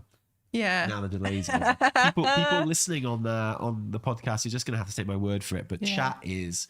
I hope you weren't driving when you were listening to this podcast and you heard that joke, because it would be dangerous because you'd be laughing so much. You'd have to pull over, take a moment, have a little sleep if the laughing that hard has worn you out, because it is like an hour's exercise. Yeah, it's really takes it out of you, doesn't it? Yeah, it really does. It really does. Yeah, I'm glad you all had the same reaction I did. And the jeweled Valkyron cape. That's pretty. I like I that wouldn't one. say it's like a classic trade. No, but it's kind of like sometimes I feel like suffers from just being such a mishmash that I just like I want a vibe. You know what I mean? I would love to the just risk have a with the vibe is that if you don't like the vibe with the vibe, yeah, exactly. then You don't like the vibe, then there's nothing. Yeah. No. And the reward is like the bonus reward is. Not something I care about very much. What is the bonus reward? I think it's at the very bottom. Sorry, I haven't looked at the weapon transmog. Sorry. Oh. Blizzard's separating this stuff out too much. I missed wow. it. So another Blade Master's sword. We've had a red one and a blue one. Now we're getting a kind of green one. They're nice. It's turquoise. They're nice. And the Storm Rider Stormhammer is awesome. That is sick. I'm 100% into that. Really good. That looks incredible. It's like a kind of like a meat pounder, but with these spikes. Well, meat pounder has spikes. You know what I'm saying? And it's got an electric effect on it. Oh, that's so cool. Yeah, You've got really the candied blade, which is wrong and bad, and no one should use them ever. I love the troll that they. I love the troll that they. I love the way they've decked out the troll. I just don't think that's good. You know who's gonna wear that? Daz, like someone in our guilds is just gonna like wear that all the time. It's G-Kick. It's just not safe for work. It's horrible. I hate it. Is that a? I want to say that's a Wrath or Cataclysm. Yeah, Crusader Axe looks good. But it's glowy. It's blue. You've got a glittering fell gavel, which looks okay. Yeah. Chill Touch of the Condemned, which is like a wand with a glowy shaman ball in it. You know the kind I'm talking about. And then you've got like literally a rubbish wooden hammer. No. Are you kidding me? I love those. I love those so much. Those are good. Those are like when you're doing like a cool, like cute, like I'm a child cosplay, like transmog. You know what I mean? I think it's so cute. How often do you go, I'm gonna do I'm a cute child? Like if you put on like your little explorer gear and have your little like chipped sword, I think it's really cute. Okay. And the bonus reward. Oh, what? Yeah. Are you kidding me? Yeah, That's I the know. bonus reward? Yeah, it's a pet, so it doesn't feel good. Like Shit pet bonus as really well. should be amount Oh, all no. the time. Oh, Yeah. Captain 4K, my real-time reaction. Oh, that I can't even pretend that It's sucks. really cute. I'm sorry, that's It's bad. really cute. That's very bad. And we've had like baby mooses, meese in the past, like I think. Buttercup the baby moose. So it's cute. It's not. But it's not something that I want to work towards, right? Like it's No, not- exactly. It's something that I want the option to buy. I but will complete my trading post this month because I'm gonna be doing stuff, right? Get the armor next Yeah. month. Like if I do, you know, the You 12-month lucky thing. thing. Yeah, get the you have to achievement, do it. get the warden armor just in time for the patch of Nice. new trees, like it was planned all along. Yeah, but I will not because of the pet. Yeah. Oh, that is so disappointing. Yeah. Why didn't they just give us the storm hammer?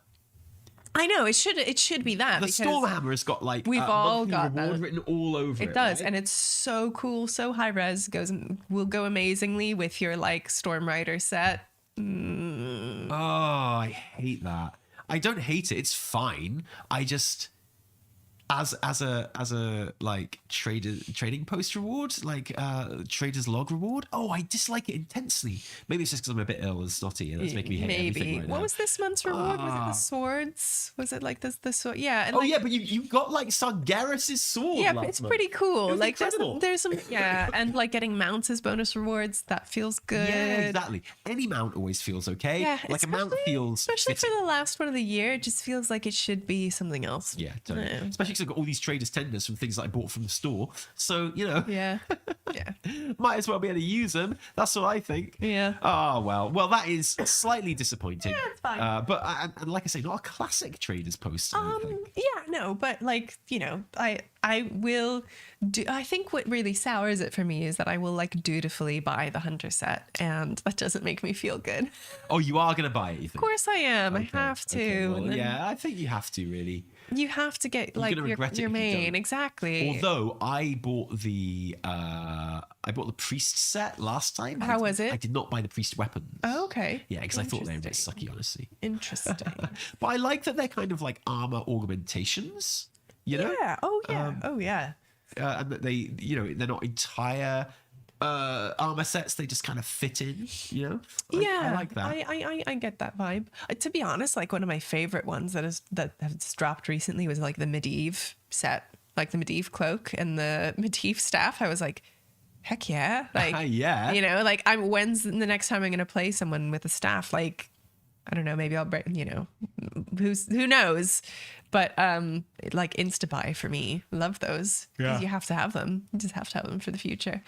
Totally. And I think that's it for a kind of like a news round. Like, well, we don't really go in for feels news like it. roundups No, around here, but no. that's about as good as it gets. Yeah, just- So the whole I made fun earlier of like the Wowhead headline of you know, Sylvanas returns. Oh. 'Cause it's such like a YouTubey thing to do. I know. But you know, it's been pointed out in our chat as we were talking about that stuff that, you know, with midnight. Oh, sorry, my nose smells. Sorry, it's actually really hard to say the word midnight. Midnight. There's like a lot of sounds in that word that I can't really pronounce right now. So when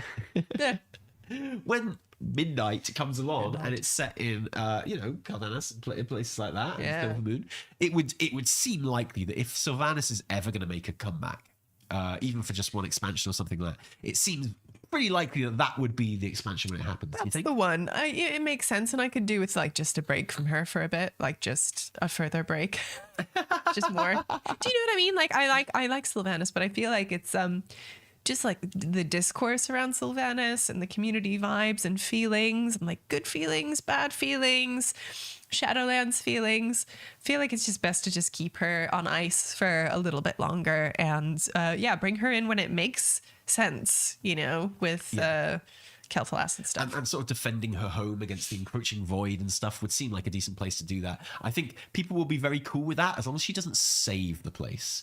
I feel Oh, like no, if she comes along and saves the place, No, I think that would she's upset not. people immensely. I think she's, like I say, I think she's just on ice in more ways than one. Like, Yeah. I think she's not gonna come back as like any kind of you know, like instigator of action. Like she's not saving the day. She's not being the hero. She's not, like, she's gonna be there, but she's not Do you know what I really don't want to happen, but what I could see happening?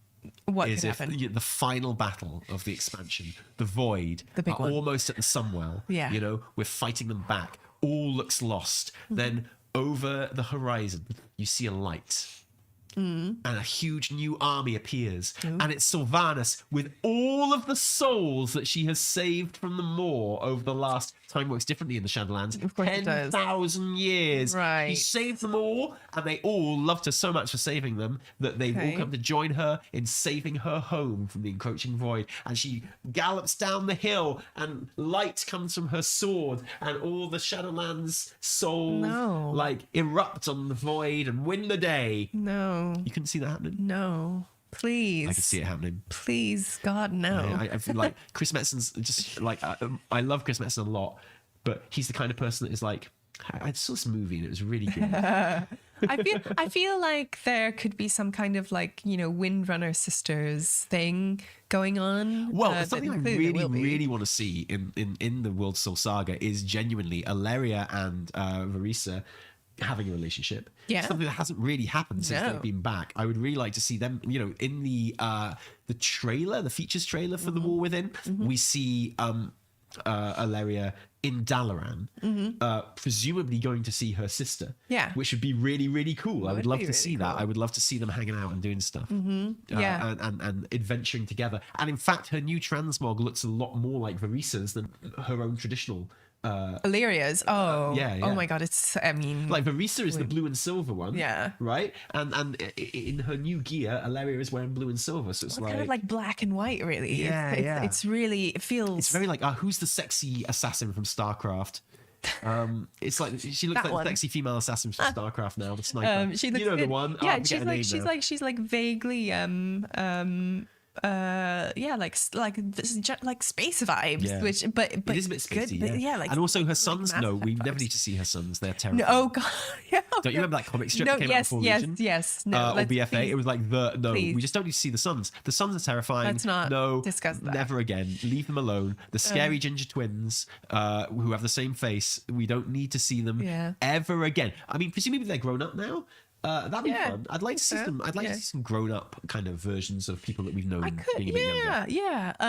And I'm, you know, Illyria and Terralion haven't, you know, ironed out the kinks, as it were, in their relationship. I feel like they've got an understanding. Like I was rewatching some of the Stay a While and Listen dialogue that you get from them at the end of Legion, where Yeah. they're in the Valley of whatever it's called in Stormwind with all the statues, and you know they're looking at their own statues and they're like, well, this is a bit weird, isn't Yeah. it? But you know they seem pretty chill. you know, Okay. and with the kind of the plays and the short stories and the books Yeah. and things, there is this thing of like, They're chill, but they don't bone. well, they can't.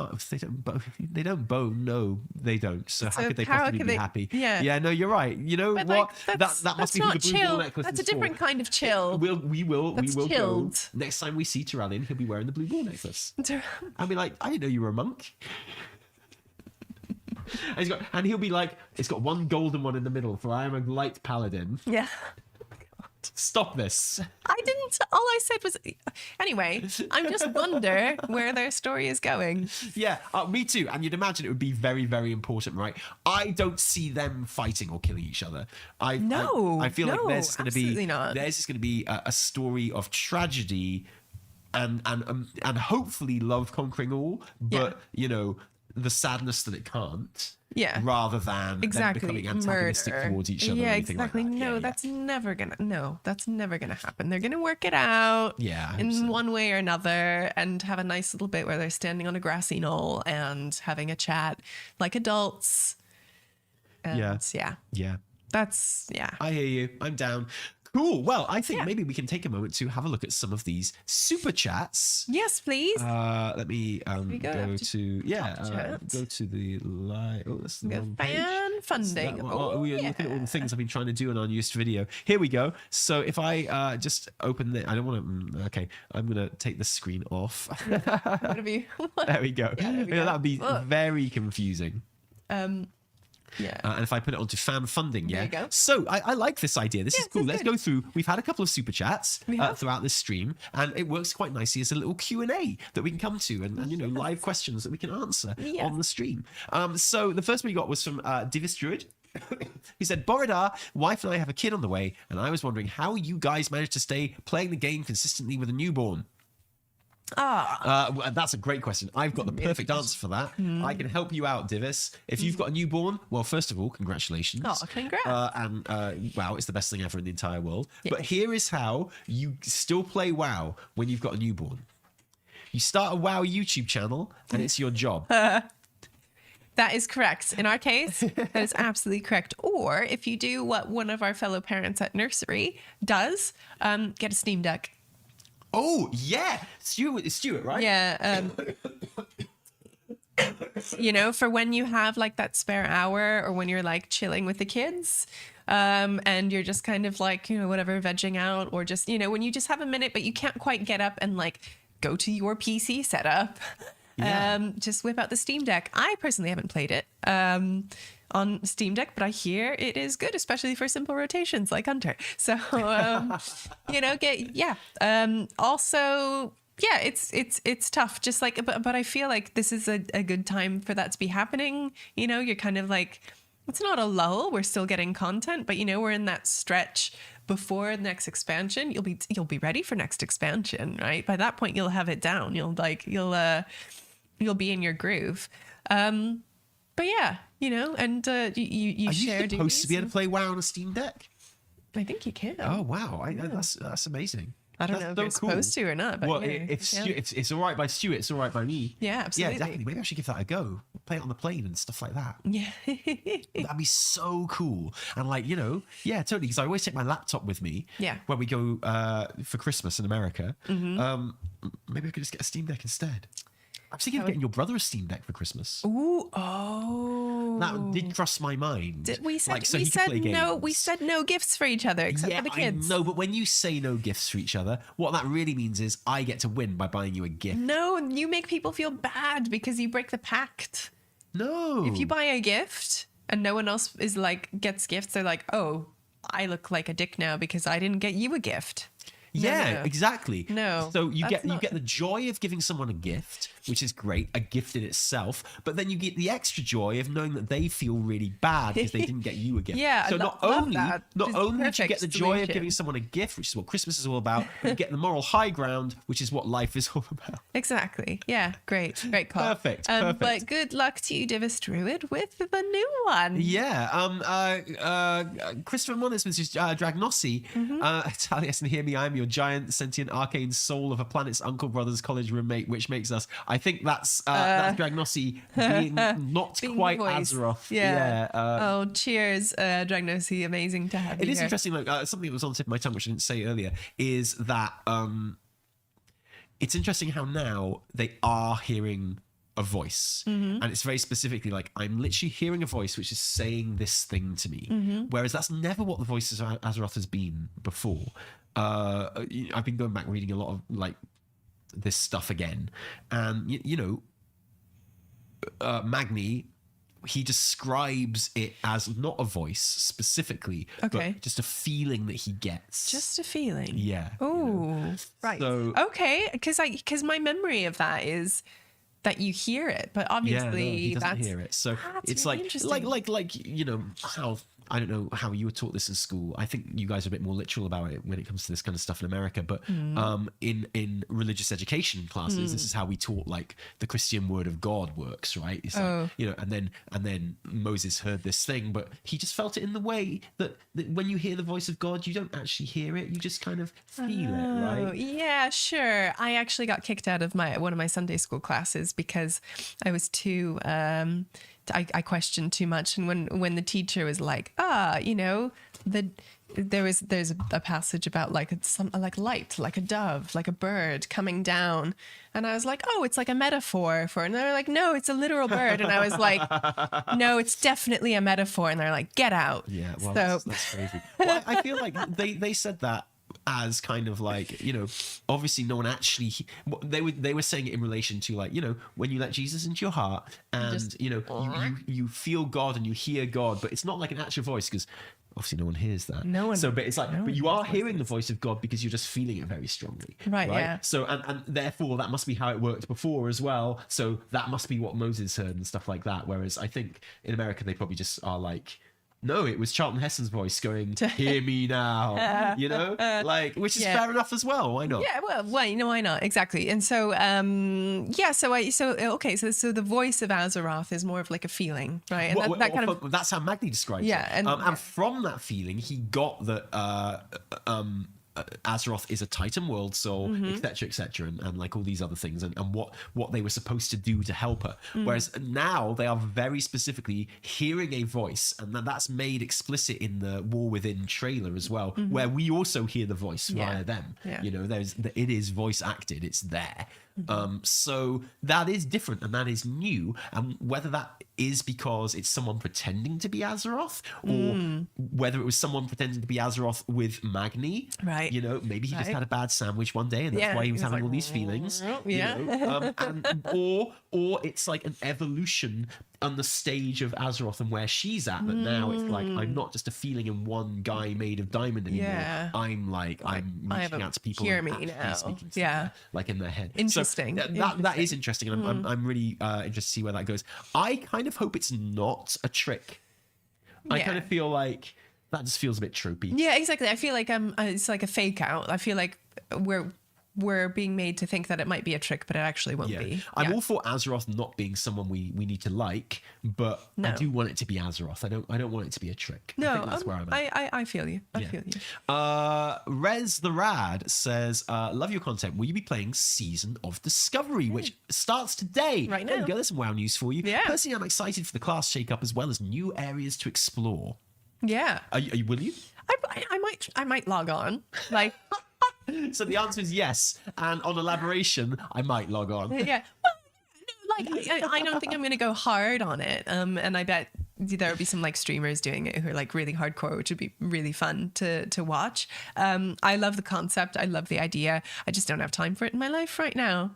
But I might log in. It's almost the weekend. I keep telling myself that I might spend some time on it, but I find it very unlikely that I will. This is what I tell myself with WoW Classic all the time, because everything that happens in WoW Classic appeals to me on paper.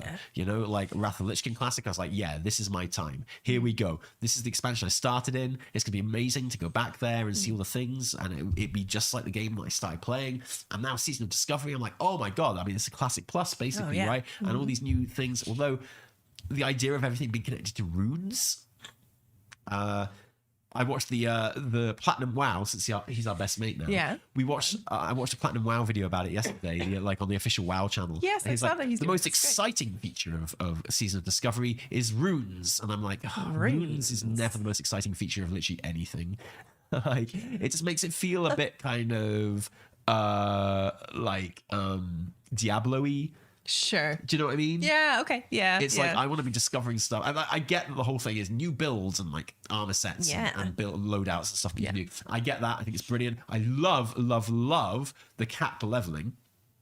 Like the incremental kind of leveling unlocks and things like that. I think that's brilliant. I think that's a great idea. It's something I've suggested for retail WoW, and whenever I do, people laugh at me. So I'm glad that like Classic is kind of laying the foundations for that one. Yeah. I think that's really, really cool. Yeah. But I'm probably lying to myself if I think I'm actually going to put much time into it. There's something about Classic that I just don't click with. Yeah. It's obviously brilliant. It's obviously really good. Loads of people really, really like it. And that's great. Like the better Classic is, the better for everyone. Exactly. I'm not one of those weird people that if I don't play a game, I want it to fail or whatever. No. And there are people that only play retail and want Classic to fail. And there's people that only play Classic and want retail to fail. And it's like, dude, if either one of those games disappeared, so would the game you like. Yeah, it's bad news for everybody. Yeah, totally. So it's in everyone's interest for there to be a healthy WoW playing scene, whether it be Classic or retail. And I'm just glad to see people happy with their game. I think it's fantastic. Absolutely. I think it's really great. But for me, when I get in there, I don't know. Season of Discovery is the newest that Classic has ever felt.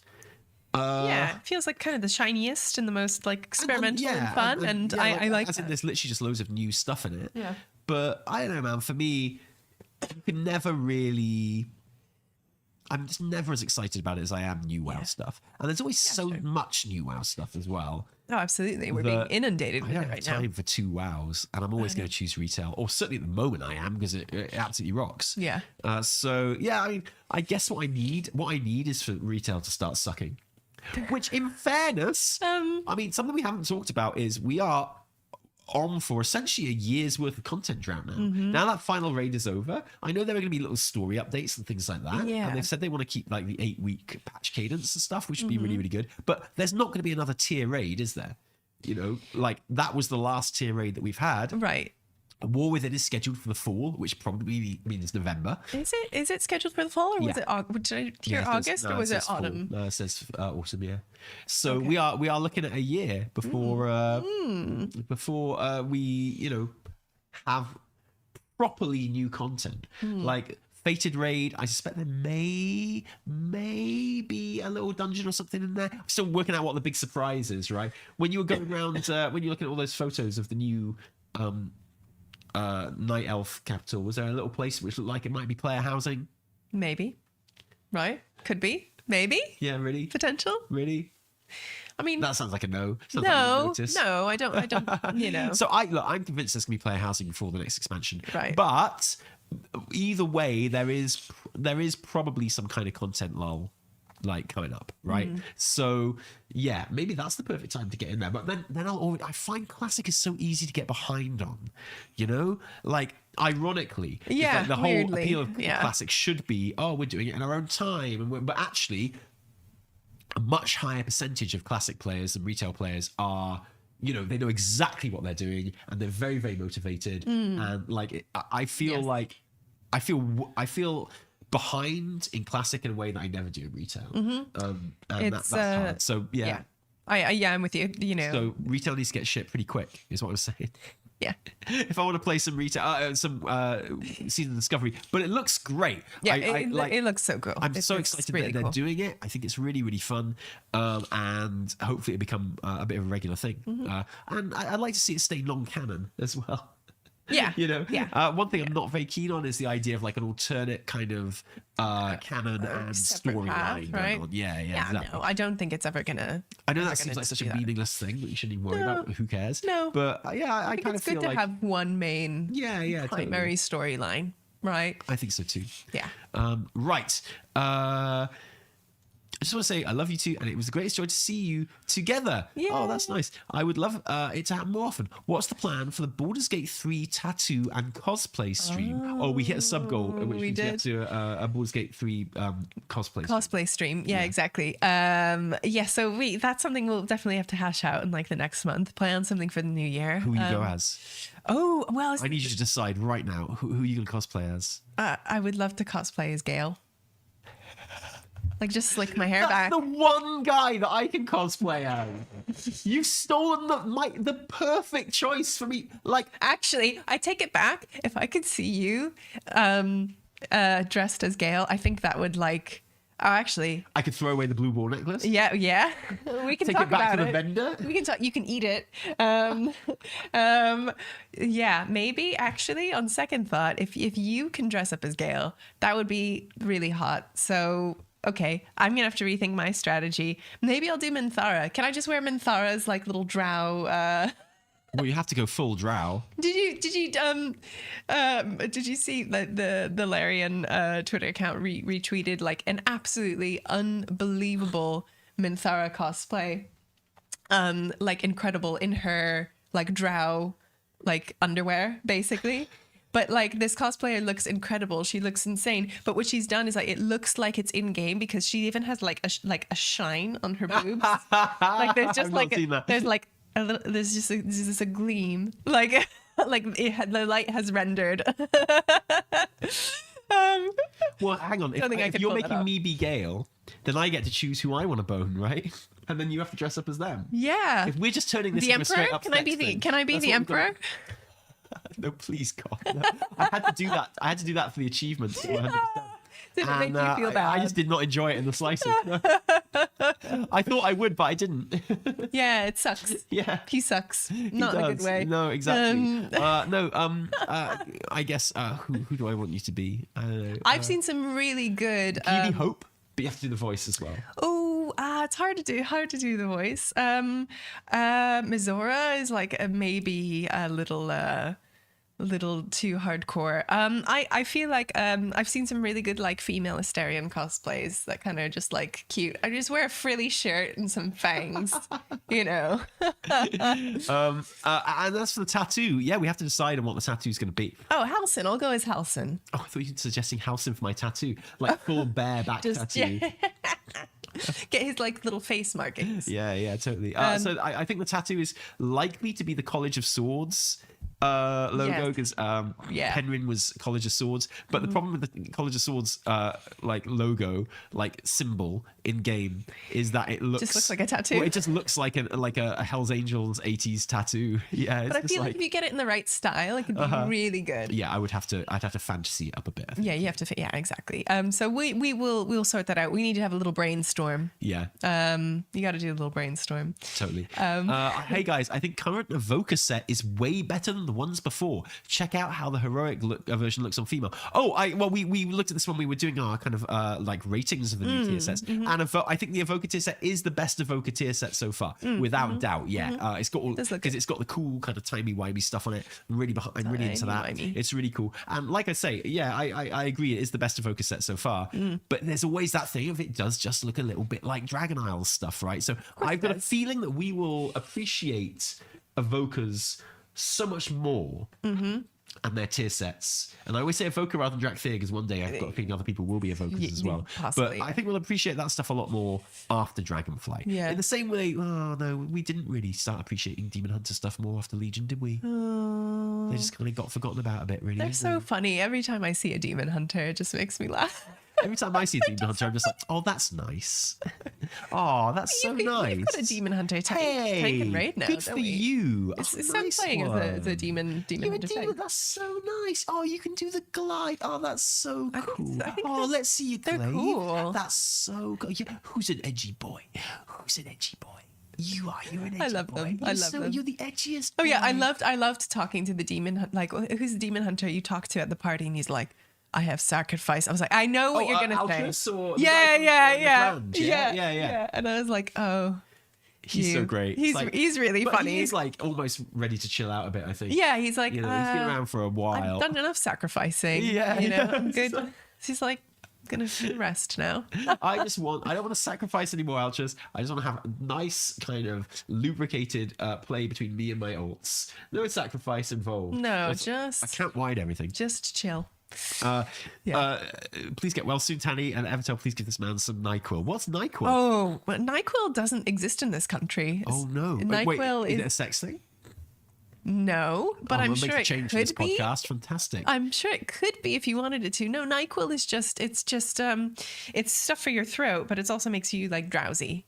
And I think the drowsing agent is like. Oh, I'd love some of that. Yeah, give me some of that. Give me the drowser. Give me the drowse. I think, and it's also, it's famously abused.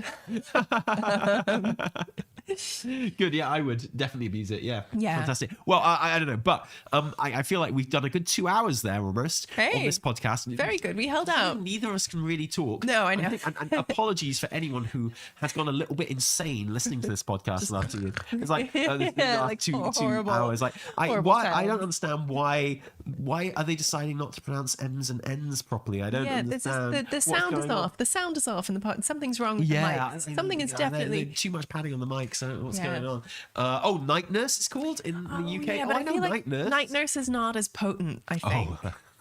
Is it like that thing? Maybe this is just how I remember NyQuil, because I never had NyQuil. I never took NyQuil. I love things that are illegal in this country, but which are illegal in America. Well, like guns, obviously, but also I like stuff like Skittles. Yeah, macaroni and cheese. Macaroni cheese. Like certain kinds of craft, or like the formulation here is different. Yeah, it's all. Oh yeah, it's insane. Yeah.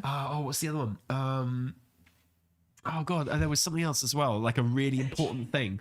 But obviously we have Skittles. Obviously we have macaroni cheese. But it's the thing, like it uses in America like certain chemicals and additives. Yeah, and like a things that coloring agent, just which not is allowed in this country. So yeah, absolutely wild. I love it. Yeah. Well, but it swings both ways. Not allowed Kinder eggs in America because you might choke on the eggs. on the toys. Yeah, exactly. a real fear. Yeah. But there we go. Yeah. No, Kinder eggs for days in this country. Love it. Love those guys. it. Oh, yeah, weed as well. Whatever that is. What's that? So, Yeah, no idea. awesome. Well, thank you for joining us for this episode. We will be back next week, and hopefully we will be like on our game and On the not even mend. ill or anything. I've got a feeling we're gonna have a lot to talk about. So. Evie, this is something that people do at the end of podcasts. I want to make this a bit more official and a bit more kind of like professional podcasty. Where can people find you, Evitel?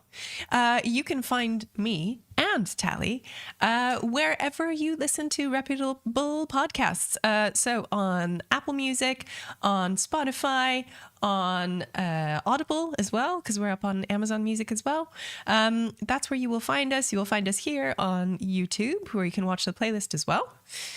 And this on our you can find the podcast on the main channel of our YouTube, because we have lots of YouTube channels. We have our main channel where you can find our scripted videos like the weekly reset and big lore speculation videos, like which will come out in a couple of hours time, and on our second channel, which is kind of stream highlights as well. That's the stream from our Twitch channel, which you can find over at Twitch Taliesin Evitel. You can follow us on Spotify, you can follow us on Twitter and Blue Sky, and on Instagram. TikTok and Instagram as well. How many Instagram posts have you done since we had this conversation last week? I'm just gonna recap Because I do seem to remember you actually kind of being very offended that I was joking about how the Instagram feed wasn't going to be a thing, and you were like, hush, you see how much he breaks me down in front of everyone? You see what a hard man he is to live with? So I just think that's relevant information at this stage. Like, how many Instagram posts have you done last week? I haven't done any, but I'm working. It's hard when you don't have content. It's hard when the sun isn't shining and you.